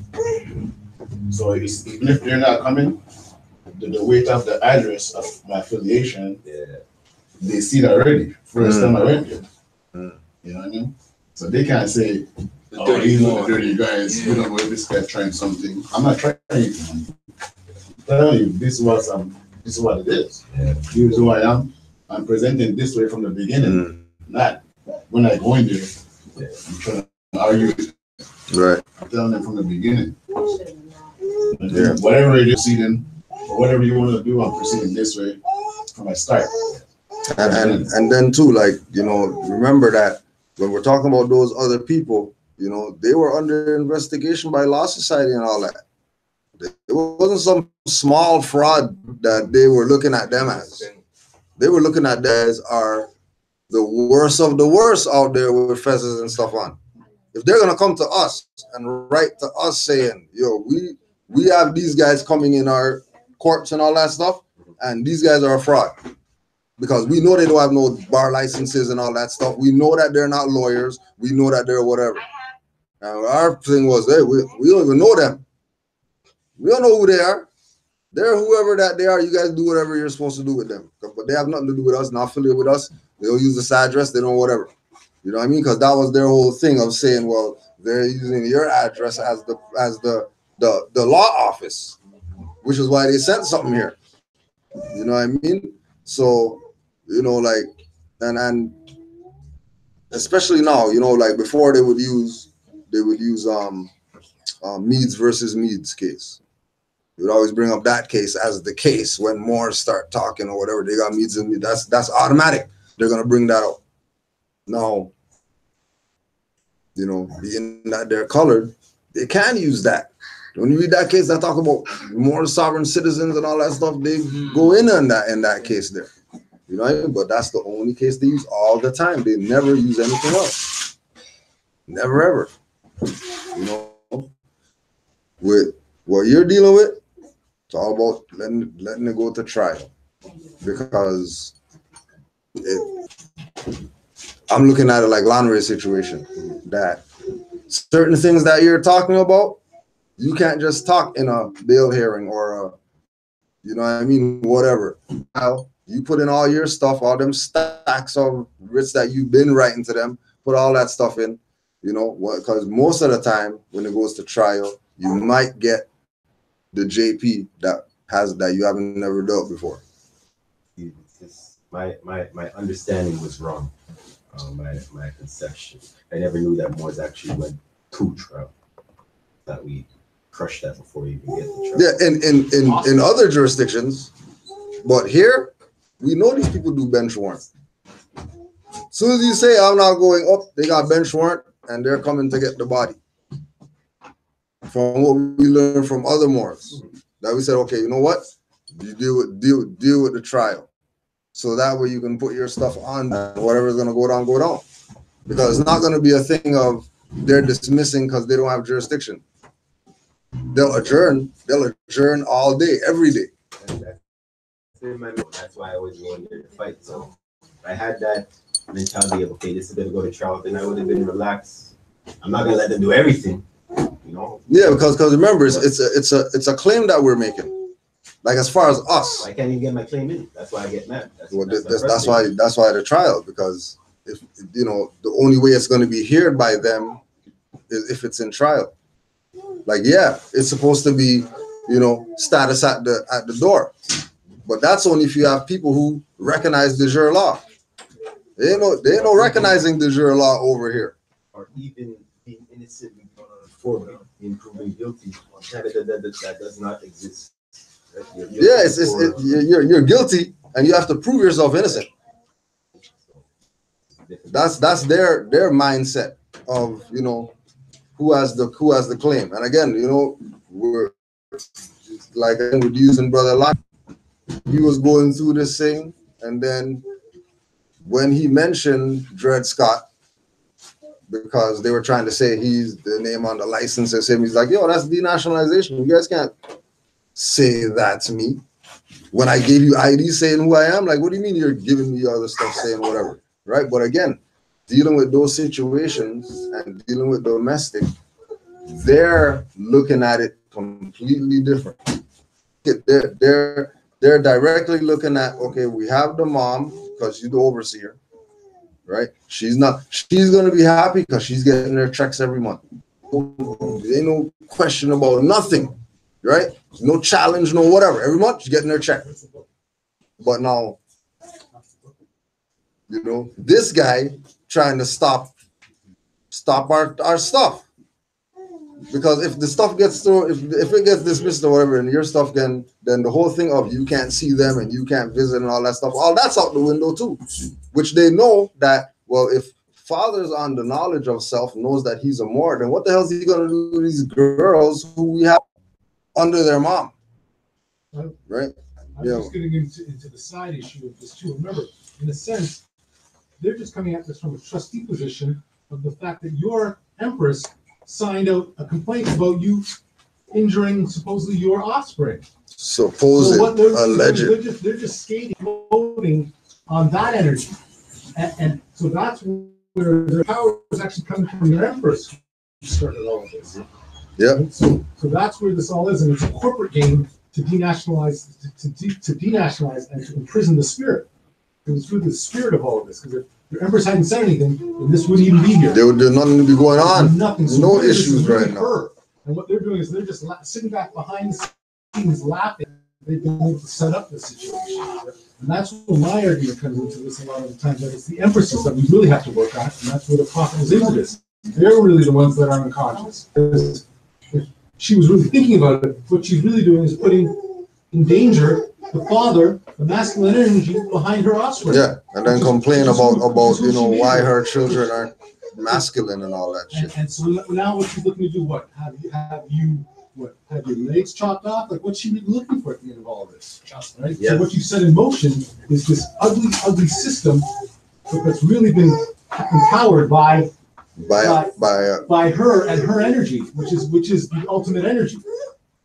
So that's why that whole domestic stuff is so much different than the traffic stuff, because there is no living entity there, right? Because they can keep calling your girl up and she'll keep saying, oh yeah, he's done this, he's done that. Yeah. Right? And we'll offer you this. We know you've been beaten, so here we'll give you a place to live. And like we were telling Morris, if you're gonna have some situation with your stuff better be straight though. If you have a situation where she's trying to take you on the bus, you better start pulling out all them text messages of her telling you all the BS that she been telling you. When court time comes, put your evidence on the record that you're not the bad parent. You know what I mean? The bad parent is the one you guys been siding with for the past however, whatever. I'm supposed to have full custody. What are you guys talking about? Right?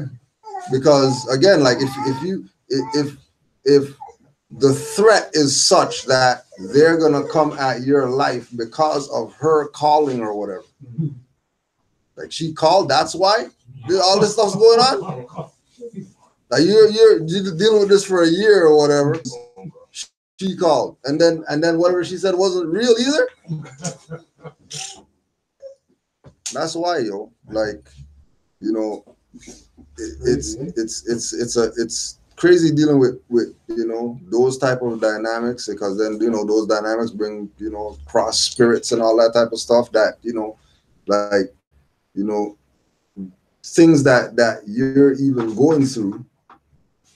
things that you're even going through could be having a messed up effect just because of you not being able to be in interaction with your children. Could be why stuff's not working. Forget papers and forget whatever else. You know what I mean? Just the energy of not living that right. Not just the energy of not engaging your children has this, from a nature perspective, the parents should be able to be with their children. Like, you know what I mean? So you're saying natural law and divine law and all of that you're not around, then that make the energy be crazy. You know what I'm saying? So, all these factors taken into consideration, might have to prove who really the demon seed is. They can bring their stuff, you bring your stuff. Put the stuff on the record, and then it's gonna go up, because it's not going any other way without these people's involvement right now. Unfortunately, that's where she messed up. Remember, I'm a divine mourner, in her lifestyle, she doesn't want the public to know. So just for her involving me in that and then trying to deprive me of my children, I'm gonna have to let the courts know. Listen, I'm actually, even when the police came the first time, like, are you guys serious? The first time that they came to arrest me, I was in the kitchen. Yeah. What was this girl doing? Lying and doing whatever, tearing up the house. Like, are you guys serious? You guys are gonna take me out the house when you guys see me cooking? Right, and then that's where the whole color, when the whole color plays in, that they're looking at, once we have the two parties like this, we win. Whether it's brother or brother, whatever, like that's the whole thing. You know what I mean? And once intervene to say, hey, no, it has to go like this, then that's where they win. Yeah, you know what I mean? Cain got hype and he did whatever. You know what I mean? He's going around, yeah, I'm the man and all that stuff. Okay, well, if Abel comes up now and starts saying, well, hey, yeah, you actually just knocked me out, you didn't kill me. Right? The whole story's changed. It's going to be a whole different outcome now, as far as in the history of whatever, right? Because there's always multiple sides to the story, but there's one truth to what went down. A lot of ways that I've avoided charges. I've avoided a lot of charges since I've moored up, But when the police come, you have to realize that they're third party. Of course they're. Right? So there's been many times this girl has called the police, try to make up all these lies. Who called? You talk to her, man. I'd love to say these guys. And they're gonna try to talk to you to get your side of the story, and they want to get your name. You don't give them nothing, man. I have nothing to say to you guys. Did I call you? Oh, you talked to the party that called you, man. I don't know who you are. They still have their staffing sergeant. Listen, I have some officer here harassing. But now, just like we're talking about with the thing of the paper trail, right? All those things are evidence. all them coming over there, how much ever times because she called or whatever. Who did they come for? So if they're looking for that straw man, that ain't me, bro. I don't know who. Like, yeah, but the point being that interaction, they have a record of it in their stuff, but you don't. You have a record. No, but it's not about jurisdiction.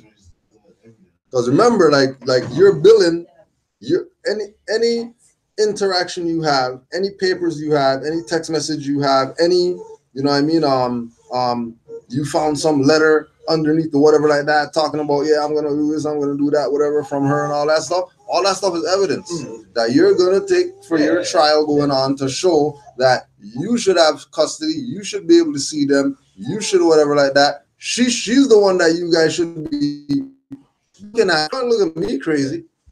You got, you know, and then you show all your evidence to show that the real threat to the children is not me. The real threat to the children is the mother. And then you put it all on their record.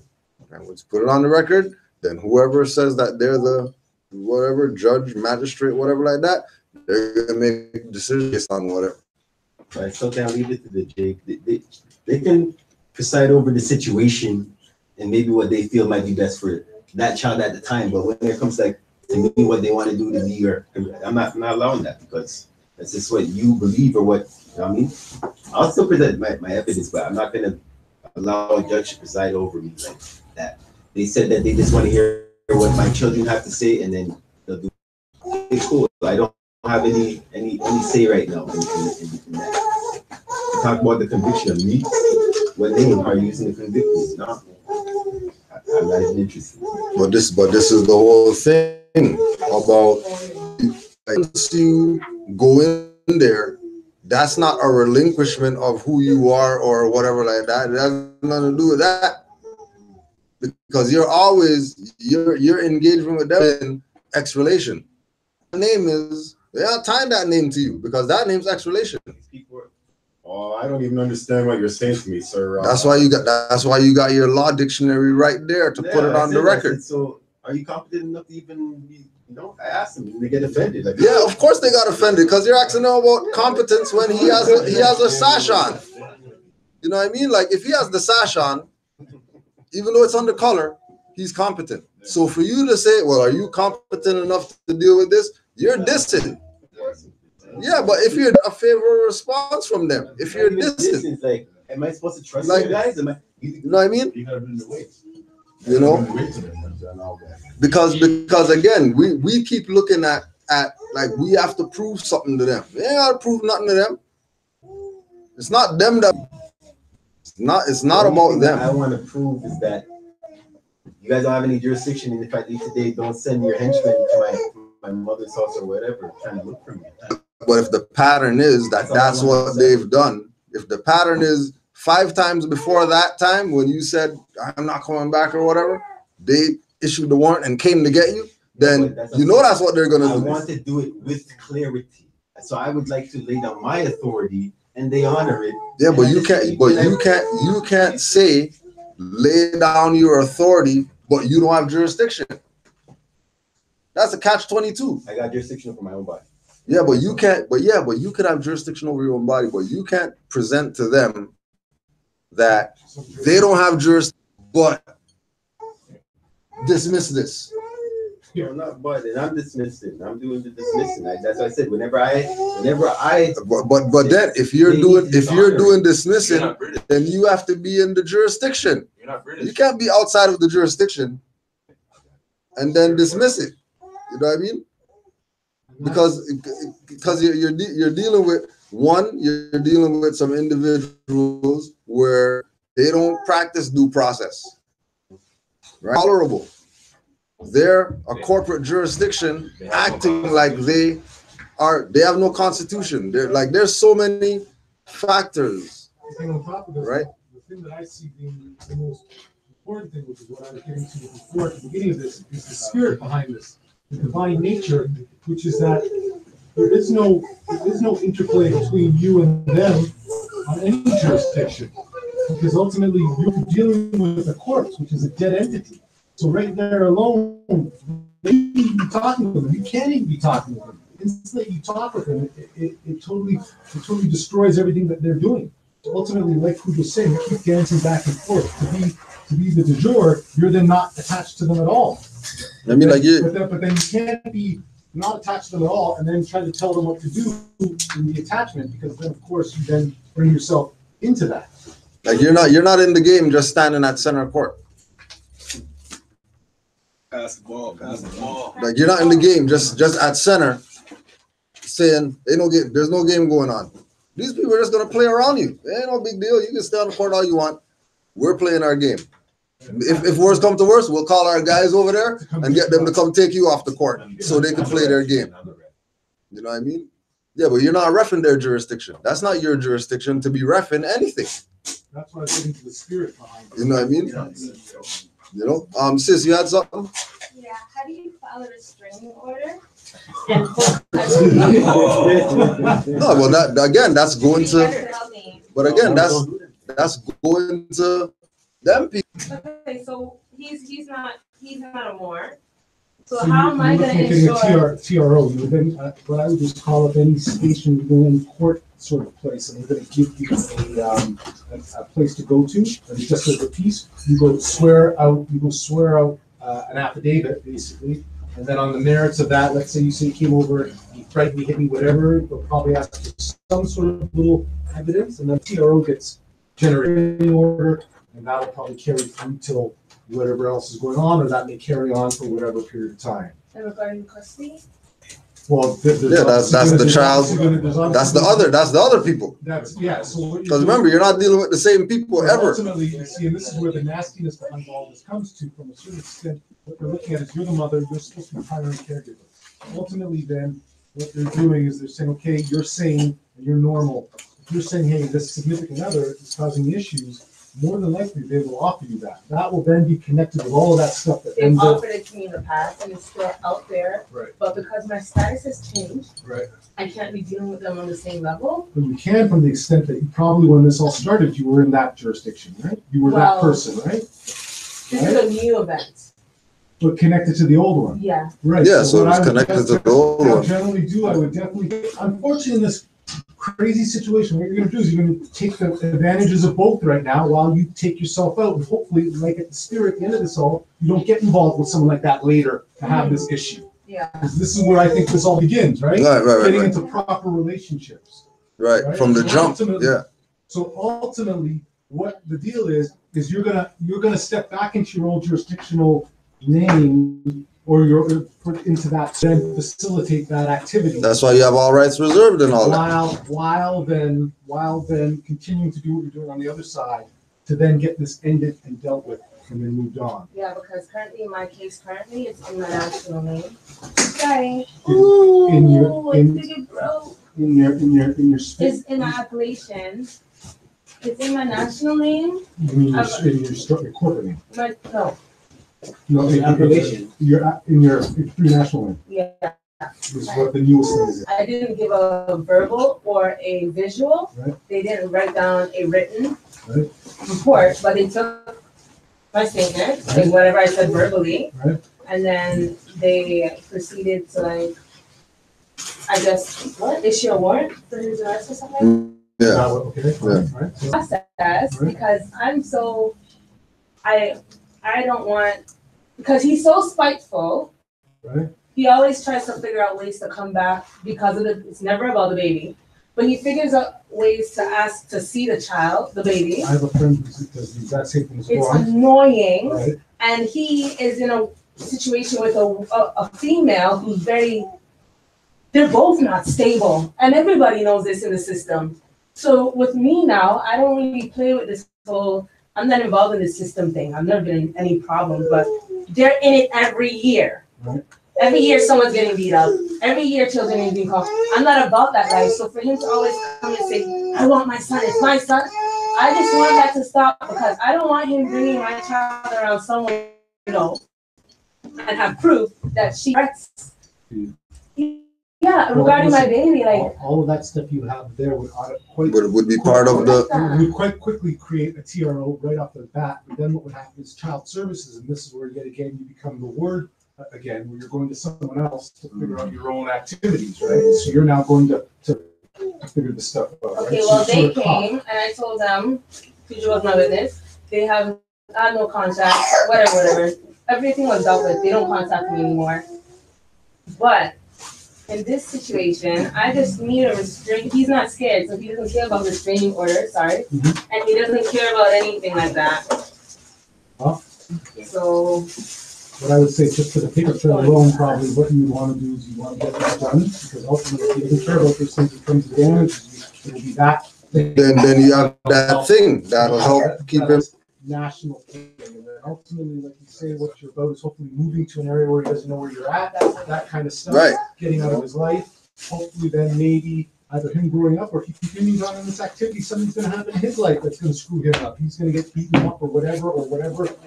Well, you see what I'm saying? So I have a suggestion still that, I mean, I understand you have to do to protect your child and yourself, right? So sometimes we have to go to the de facto because they have it set up in a way where, you know what I mean, even though they're not for your best interest, but they're there to a certain extent, right? Well, what I suggest is, like, I will personally volunteer as a mufti in a way to, the problem is, I'm not saying to solve the problem, like, you say, beat up or anything like that, but to let them know that I'm all by this and you are part of our nation.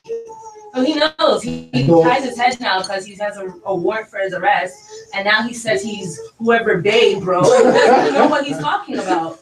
Like, it pisses me off because it's not even funny. Like, it really bothers me because I was here. I come to classes often, and people pretend like they're interested, but it's always to benefit themselves because he was already in a domestic with the baby moms. So he was trying to figure out a way to get out of that situation. But yeah, he beats up everybody he encounters. Like, I can't deal with that. And now he's a bae, allegedly. Well, now, like I'm saying, like, I personally, I don't volunteer, but I will volunteer. Basically, I mean, whether, I don't know how it's going to go down, but the energy of the movement, I mean, the divine movement, the energy of Allah, Prophet. I mean, our job is to protect the women, protect you. Right? He has at least over 10. So what I'm saying is that, like, I'm volunteering. I don't know anybody else is volunteering, but I'm volunteering to basically, if you have an issue, call me and I'll be right there in assistance. I don't know how it's gonna go down, either just to talk or to throw down, whatever the case is. You know what I mean? Are you serious? Gloves up? Hey. Oh God, I'm stressed. You know what I mean? Because we are here to protect the mothers. That's our job. Yeah, I just want to protect Zion because these people are really like. Exactly, and the babies. Yeah, she's in a domestic situation with him, but she's trying to contact me to figure out how he could see his child. But yeah, like, you don't even have full custody of your own children. Like, how are you even talking to me? Well, and again, remember thing that I told you from before. As soon as you start playing, like, have conversations with people and accept their calls and all that stuff, you're guilty by association. So, like, there should be no conversation, there should be no whatever, because what's gonna go down? You should have your little order already in place. Something goes down, then at least you have the little something in place so that you're protected. Because remember that, forget about this thing about our people are, and that's our family and we shouldn't this and that or whatever like that. When these people's nigger start going crazy, call their nigger catcher to deal with them. That's what they're your public servant. Their duty is to make sure to protect and serve. Forget about you're a citizen of Canada and all that stuff. They say that the Constitution, not Canada Charter of Rights and Freedoms. Their oath says Constitution is what they're supposed to enforce. So they have an obligation to come and get their nigger that's acting up. Whether the European ones, it matter, come get your nigger. Because I already have orders already like that. I already talked to your superintendent, I already talked to sergeant, I already talked to whoever for you guys to know what's going down. If I file for full custody, right? is there any way whatsoever for him to get his family to try and intervene? And I don't know. Who knows? There's no template. Either you're gonna go for full custody, see how it goes, or you're not doing it. You know what I mean? Like it's not a thing of because you know, like you can't get into the emotionalism. You know what I mean? Eliminate the emotionalism. It's either if you're talking about he has a laundry list of charges and stuff like that, he's not fit to raise nobody. So what the hell is what? There ain't no conversation about nothing. You go get your full custody and you go about your life. Like that's what it is. Like it ain't no whatever. Why? Because one, just like with brother's situation, right? Your mother. So if you know, and like what Brother Omar's saying, if you got yourself in some BS, you didn't do natal charts and stuff like that, you didn't check people's baby pictures before you got with them, and now you're dealing with some shit, then sorry, you got to deal with your shit. Like it ain't nobody's business but your business. What your good people could do is assist. But ultimately, if he's gonna come kick the door in, or if he's gonna do it, ain't got no time call him, nobody flying tell up there from doing something. You know what I mean? Like it's not gonna go down like that. You know what I mean? So you know, but it's like, yeah, like it's like, you know, because it's you know it's touchy. You know what I mean? No, well, that and again, that's why you call the nigger catchers to come get their nigger, so you don't have to deal with it. That's what's going down. Right? I'm not scared. But this is what the deal is. This is why you want to set these things up right now. Set them things up. So like at this point, if he's threatening you, then what you need to do is get a restraining order. That's period. Just period. Just off the top. That's just what it is. If our nation nothing to do it. properly, like you say, what would happen is Mufti would go and deal with whatever. And if he was saying he was part of the nation, then the Mufti would come and take him and do. Right. We don't got jurisdiction over him as Muftis. He's what I'm saying. If he's then trying to claim that he's a Moor and gone through that, we know he doesn't have no papers up in here. I'm just using it. I'm just we know that. So he could say Bay, he could say God, he could say he's Allah and all that stuff. He ain't no goddamn Allah and no Bay or nothing like that. He's Negro. His actions alone let us know that he's Negro. So call the Negro catchers. Why even engage the Negro? Why even get into some type of have conversations and see if they ain't seeing nothing. No, it wouldn't be abusive. We're in class today with it. Right? Then you try and get your own place in terms of trying to move out and separate yourself physically, because that's the fear, that he knows where you're at. Right? That's what everyone's fear is. He knows where I'm at. I'm going to come. So you definitely want to. The medium term thing would be to get in a place. And then the daycare, like now everybody's nervous there. I'm way more nervous because he will. No, but again, it comes back to the same. It comes back to the same thing, that those guys at the daycare have the freaking picture, have the restraining order. Call the nigger catchers. What the hell are you having conversations with him for about my son? Let's say this: they probably won't be. That won't be the first time they've ever heard of something like that. Shit. I'm sure. Right? You think these people don't know what their job is or whatever? You know what I mean? Like you think they don't know? They can't come and pick up the child. Right? Sure what the hell? Serious. Period. As soon as you see the car, call the catchers.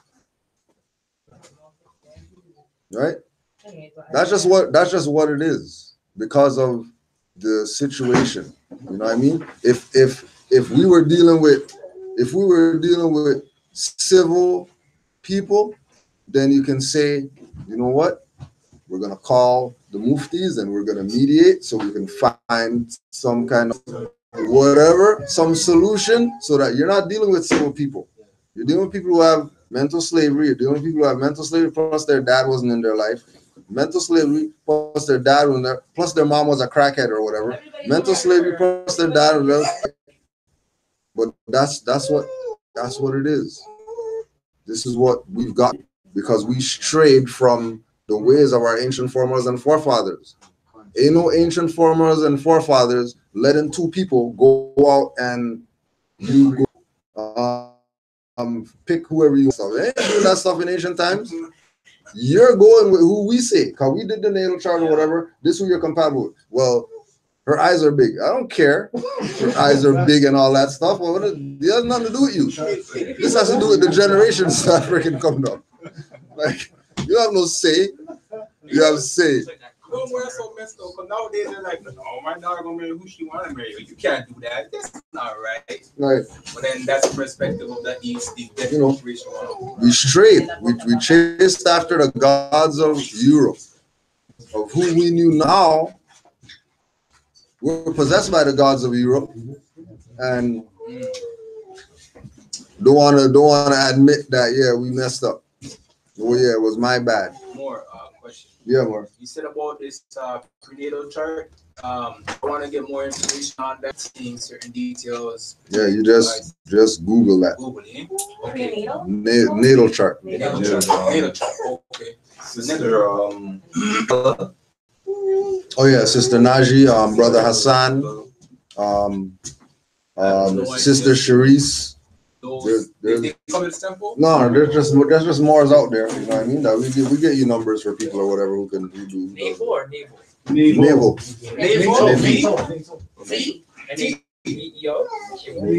NATO. Okay. NATO. And the next question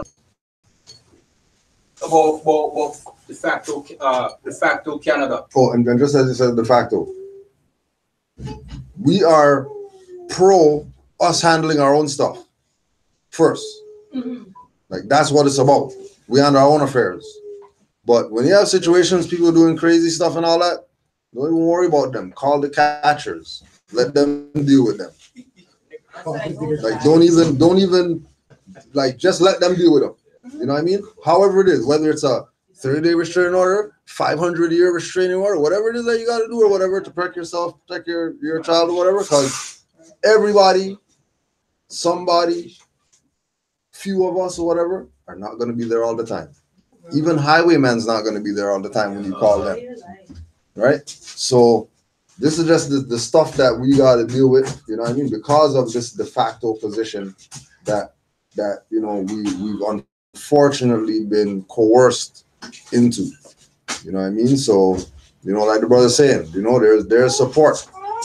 It's Moors connecting with Moors. You know, it might not be GS that you call. It might be Nor that you call. That's gonna be the one that comes and with the freaking shining stuff and all that, and just shuts everything down. You know what I mean?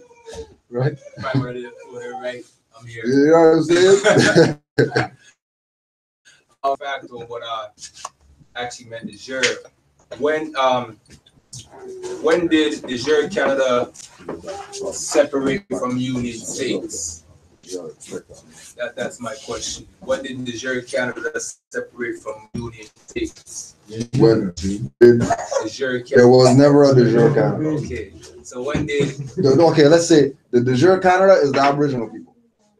Okay. Not the government of Europeans came over here. They started something like how it looks like in the U.S. Oh, and by the way, if you go to Newfoundland, they're gonna ignore you. If you call them Newfie, they'll respond.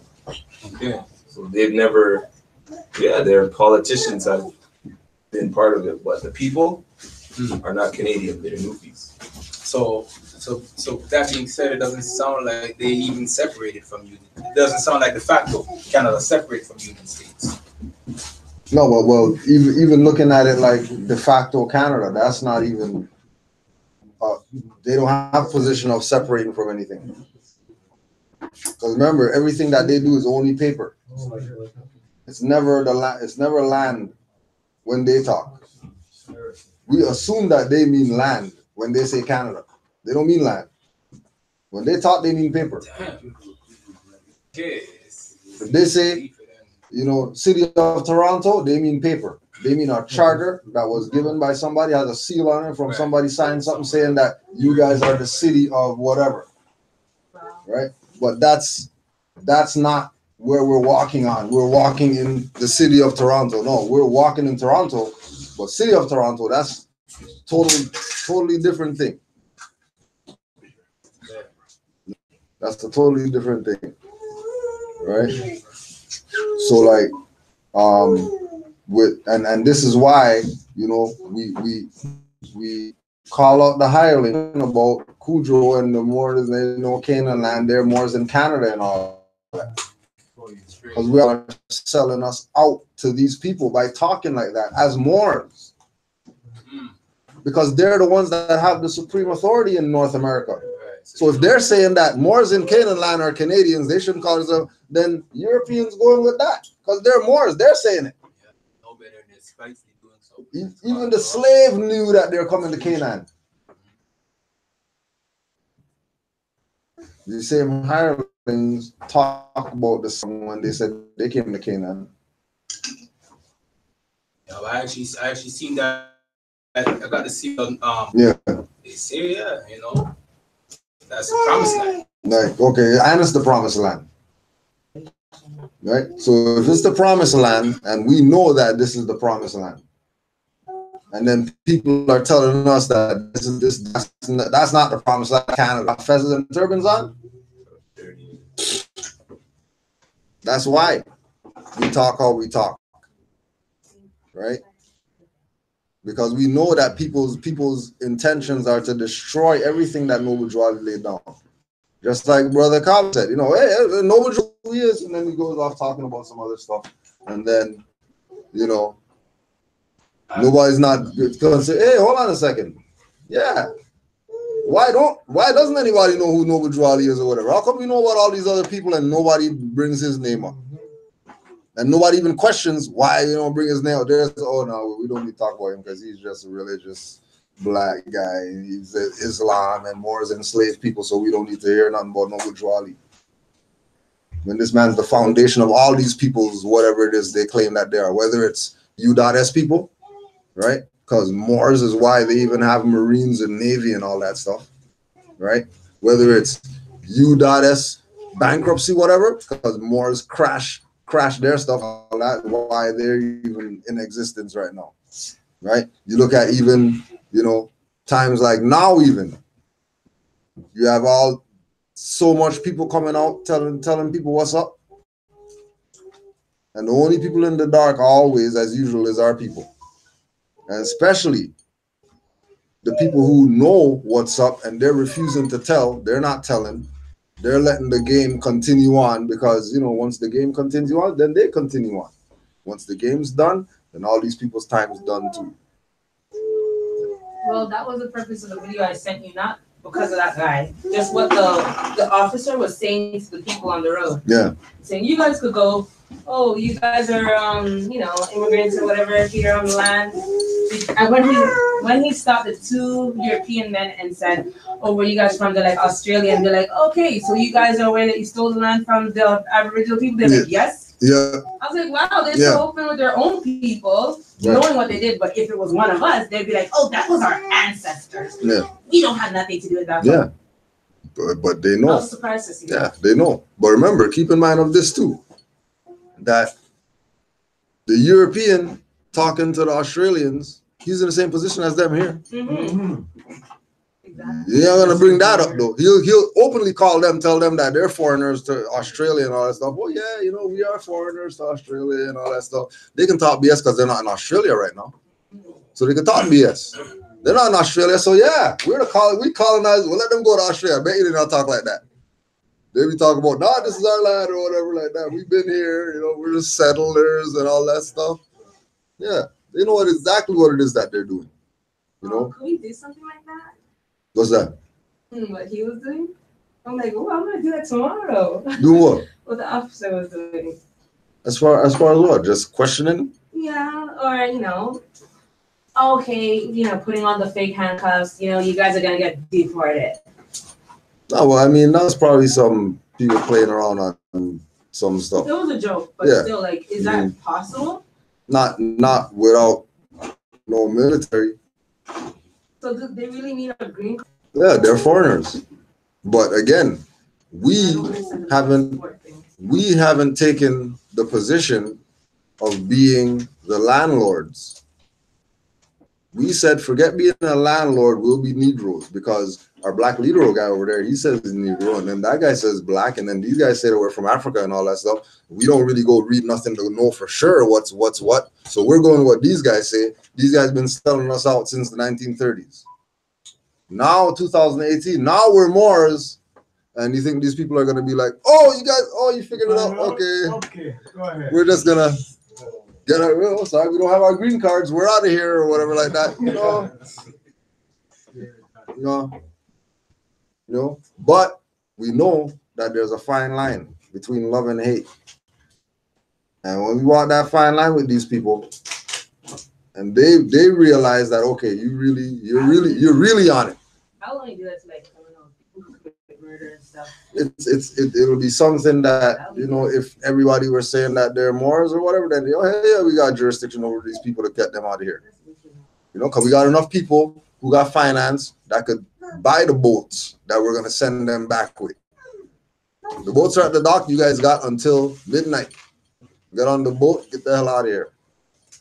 Because we don't need your service. We're not Negroes anymore, so we don't need nothing from you. You know what I mean? You came, what Jolly said, you came to teach them government. Okay, well, we're government, so what we need you guys here for? But it's not happening, with the numbers that we got, because still many of our people fear that guy as his European. They would never do with what Brother Mikhail standing on the square, getting kidnapped and all that stuff. These guys go bond or whatever. Okay, fine, pay my shit, and then let me just be a good Negro for them.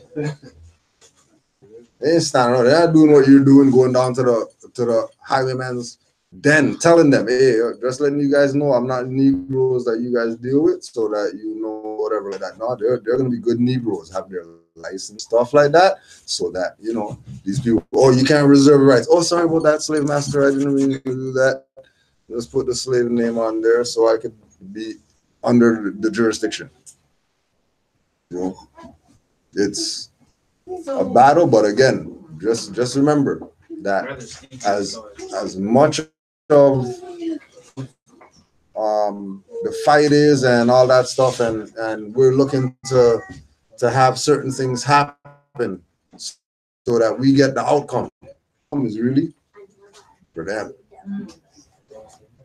When they get 20 and all that stuff, time to get licensed and all that stuff, they already got a nationality card, right to travel and all that. Messing around, go contract with these people. When they got children, they already know doula. We ain't going to no hospital and all that stuff. What do you mean what do you mean the hospital is gonna have jurisdiction over my child or whatever? That's where it's supposed to be at.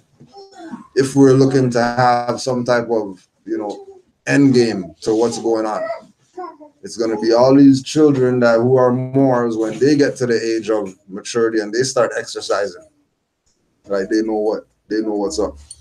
Yeah, I was just looking at my calendar because I'm checking for I want to do another conference call, but I just noticed something. So next Monday is a holiday, right? What's it called? Oh yeah, family day, right? Okay, but in Prince Edward Island, it's called Islander Day. In Manitoba, it's called Louis Riel. Nova Scotia, it's called Heritage Day.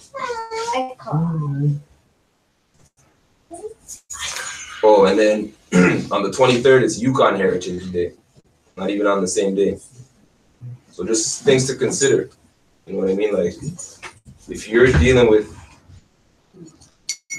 one entity that's to be just and right, that'd be one thing.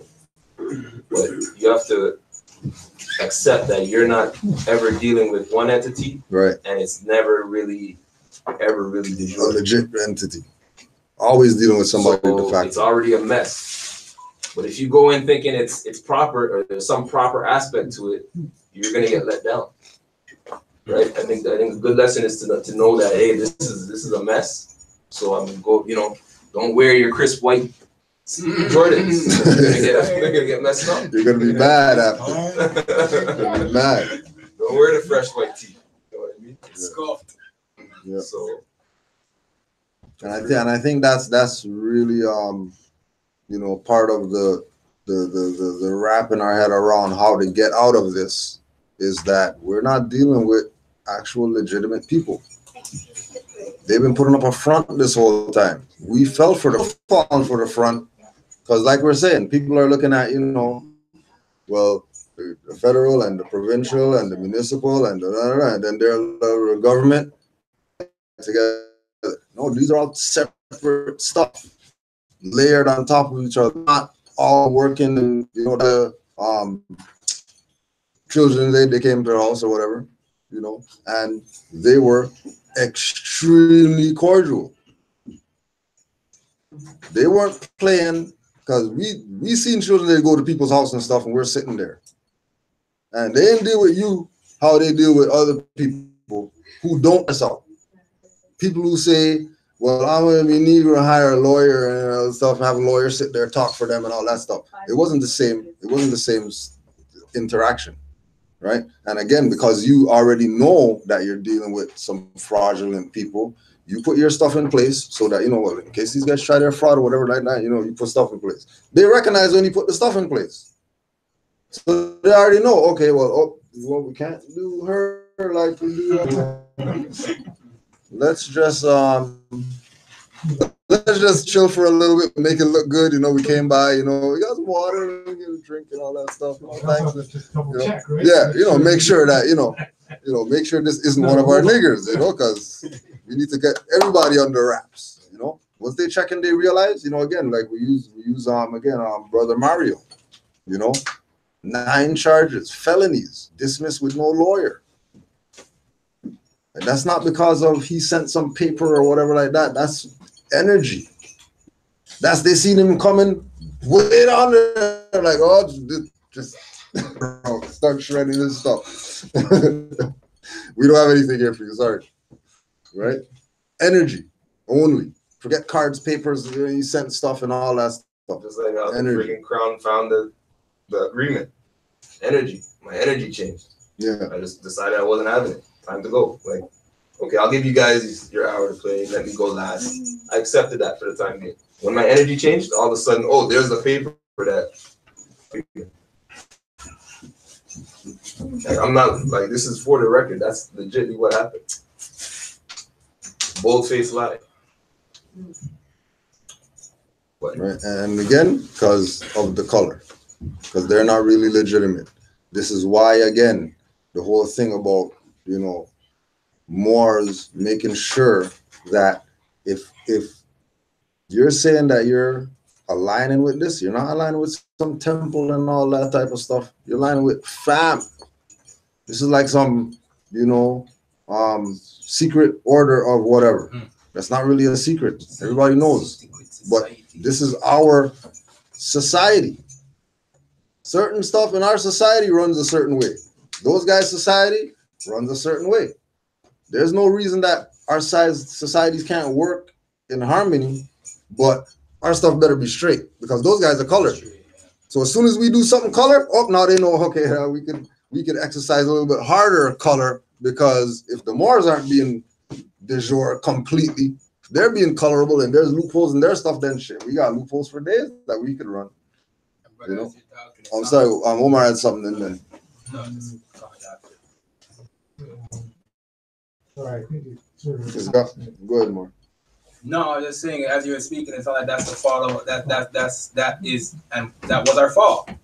Yeah. The fact that we wasn't we're supposed to be operating divine according to that which we know and that which we put forth and show. And we have a little bit of color in us, and they see others see that we have a little bit of color in us, and we're not operating divine as we're saying that we is. Hold that against us. Right. So it's one thing to call yourself more, and then you say prophet no draw lead, but at the same time, acting it is a whole different plane. So or being it is a different plane. That's more. You gotta be mindful of how we use that name, divine. You gotta be mindful of Moors. Even when you use that word Moors and talk about temple. So just sort of going back to when Kuja had been talking about the other groups and the organizations that were sort of wanting to make sure that he stuck with them. I was going to interrupt at that other juncture too, but it's come back around. This is that other group. This is the de jour group, the group that we all need to be part of, which is what nations should be, which are then broken down into groups, subgroups, whatever. So you can have the the guys who like hockey. That can be the group. You can have the guys who like basketball. That's where you have Leafs Nation. That's where you have Raptors Nation. Right. We're all part of the greater nation. Right. And ultimately, the nation that he's talking about, the group that he's talking about, is this group. In group setting, it really is a nation. On the national, on the divine setting, it's a family. On the national setting, it's a nation. So it's that prospect, and it's that merger, and that connection, that deep connection of a group being to that level, because that's part of where we fall. We come here every Sunday, we go back out, and we're hanging out with our white friends, and you know what I'm saying, and continuing on that facade. Ultimately, the next step to all of this is us coming to being doing business with more, living with more, and in that life. The next gen, and you wouldn't even be being called these courts because you have your own courts. So that's where all of this sort of is. The other thing that I was thinking about too was that you can't get into the darkness. Once you've seen the light, it changes the perspective of the stuff that you were dealing with in the dark. Right? So that's where when you get these charges, you think about all these charges. Now you're looking at these charges from a perspective of knowing that these charges are all fraudulent. But before, you might have gotten a lawyer to help you deal with your child stuff. Now you realize that you don't need a lawyer and that all of this is nonsense. But if you've been living at it from that de facto setting, then this is where the issue is. It's really, and this is where it becomes divine, where if you don't start cleaning, this stuff is going to continue to swirl around. You have to become, and then get rid of all of that, that de facto bullshit that you're dealing with. That all is interconnected with all of your partners and everything that you're doing. And this is all that process. I think is that true? Islam, sorry. Islam more. What was that again? Put that out again. So there's saints and strangers, and then there's saints and sinners. But I think Seven Ra is talking about saints and strangers. That's a show about the Mayflower, I believe. The Mayflower first came and. Yeah, since you're talking about foreigners. Yeah. Yeah. I think I watched a couple episodes of it. It was all right. You know, it's one of those modern ones where they're kind of getting more realistic with it. You know what I mean? There's some dark-skinned natives in there, and there's some, you know what I mean? It's just showing how kind of bootstrapped they were. Like the people talk about the Mayflower. A lot of people get confused. I feel like they think that perhaps that was England sending people to come here. That wasn't England sending anybody. That was people who left with no sort of support from the government or whatever, paid for soldiers, you know what I mean, hired hands to come to protect them, and just were here, you know what I mean, on you know, minimum budget or whatever, if you want to put it that way, struggling. And that's just, everything that has happened is a continuation of that. It's not a people of power who won or conquered or did anything, right? So anything that appears to be a victory or appears to be have been conquered is really, you have to understand, it's really just finesse. It was just, you know what I mean, contracted or you know, underhandedly got in some way. It's not, you know, that concept of we were conquered here. Maybe in other places people were conquered, but logistics wise, like to the term logistics, we have to really get down to that, because you know, the Atlantic, and to bring supplies and then to bring weapons and fight a war and win, it's not a small task. Yeah. Just slavery, you know, transatlantic slavery, not a small slavery in itself. That's one thing. Walk here and walk over there. Or you can walk there and just wait for the slave to walk. You can get on the horse and go on the horse and then wait for the slave to walk to get there. Wait half a day if you want, but they ain't going nowhere. Yeah. But you know, come across the water, you got to have logistics. People got to drink, people got to eat. You know, so I think you mentioned that because it's a pretty good show still in terms of 1600s. You know, the first Western European in North America. What's the name of the show, brother? Saints and Strangers. Anybody have any other questions for all the Moors that sent their questions? We'll regulate the rest of these in the week. Yeah, more. All right, more peace and love. Yeah. Next Saturday, yeah. I mean, I just want to add something which is not really significant to me, but it's more significant to Noble Ali and what he did for us. So I basically put in. So I filed. I basically did was I filed.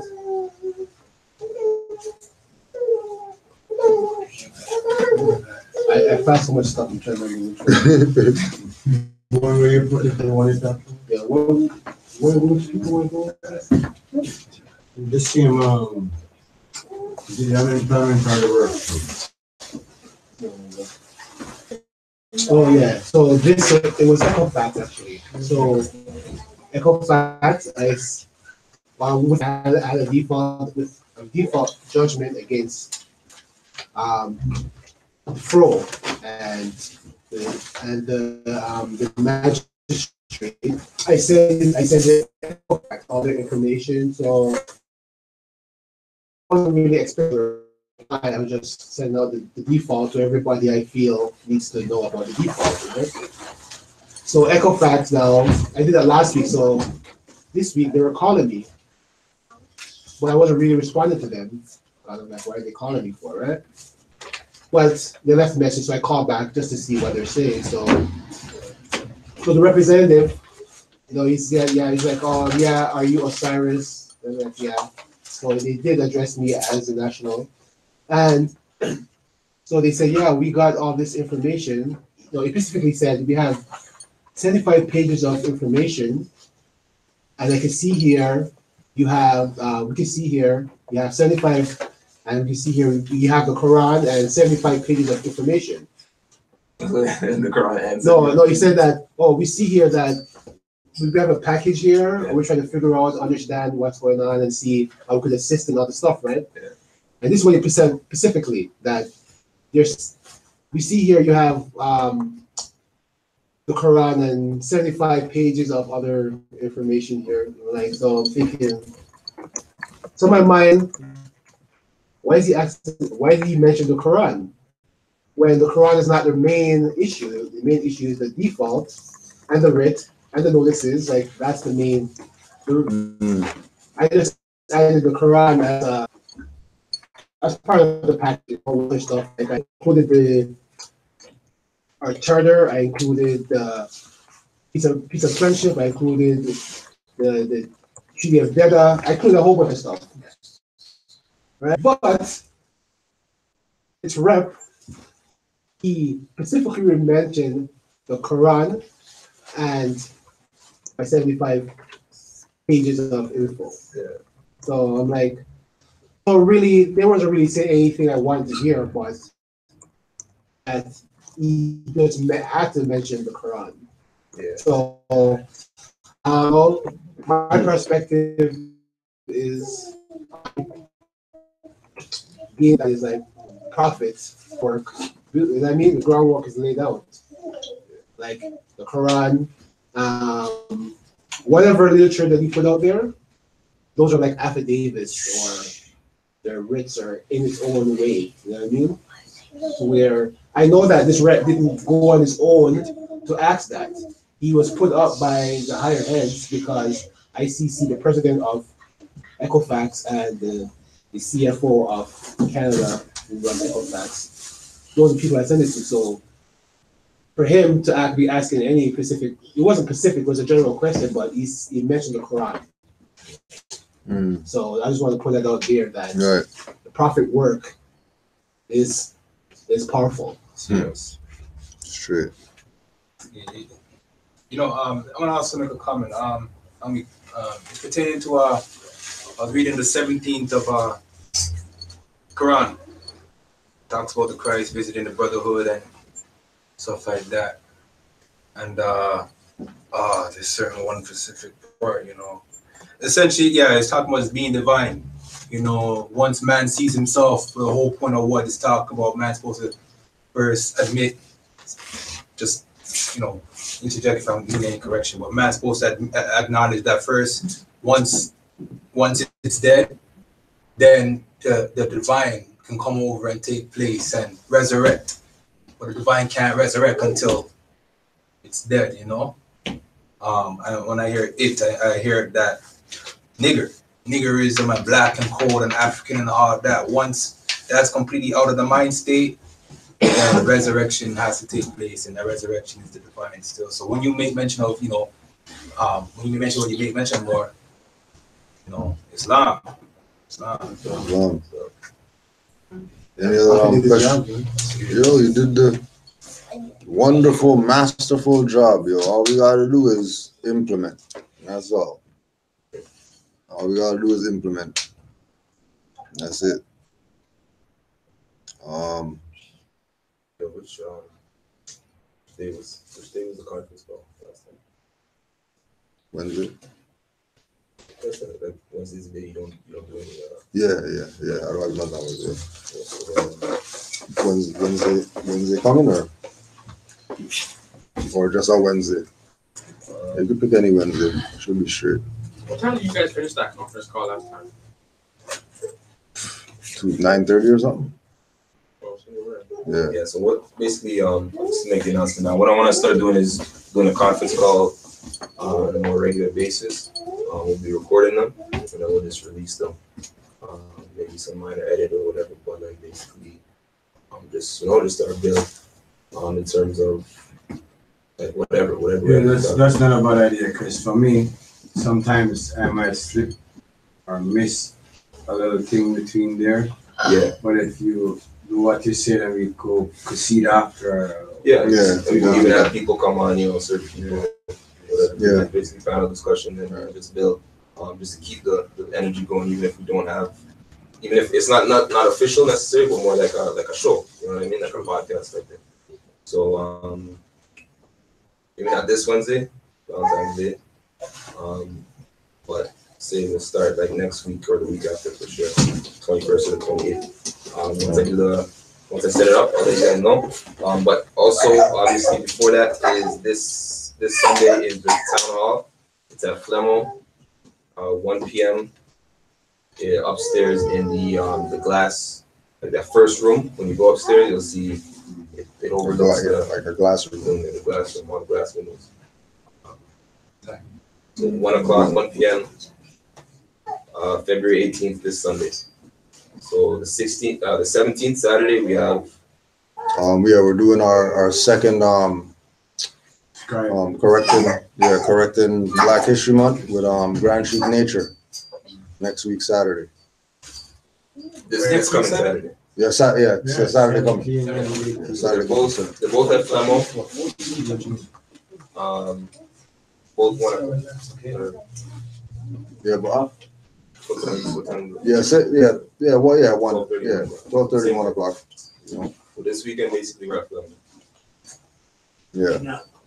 Lecture Saturday, town hall. And again, too, remember that for the people, for the town hall people, keep in mind that what it is that we're ultimately doing is creating the venue for you to present whatever you got to present, ideas, whatever like that, so that we can make some decisions on things and so that we can move forward doing some certain things, having some direction, right? The officials, whether you're in Canaanland or whether you're other places, always remember that the officials are your employees, right? The grand whoever's of the Moorish movement are yours. So if you don't use them, they don't have power, right? So make sure that you take advantage of your chairman and, present things to him, have his number, bring up things, because we got a week before town hall, and we want to make sure that, you know, people get their things addressed properly. Right? If there's no other questions, we'll just close out Islam to all the Moors online doing their do. And we'll just do our closeout. Peace to all. If there's any regulating, give thanks. Know that we coming in our chat talking crazy. Yeah, Tarka is Uncle Ruckus for real. 5 on the left, 2 on the right. Allah, the Father of the universe. Father of love. Truth. Peace. Freedom. And justice. Allah is my protector. My guide. And my salvation. By night and by day. Through his holy prophet. Noble Dwali. Ashe. Islam.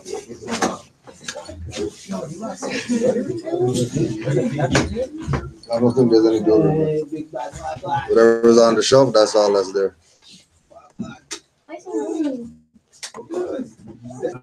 Islam, Moors, peace and love. The thing that is here.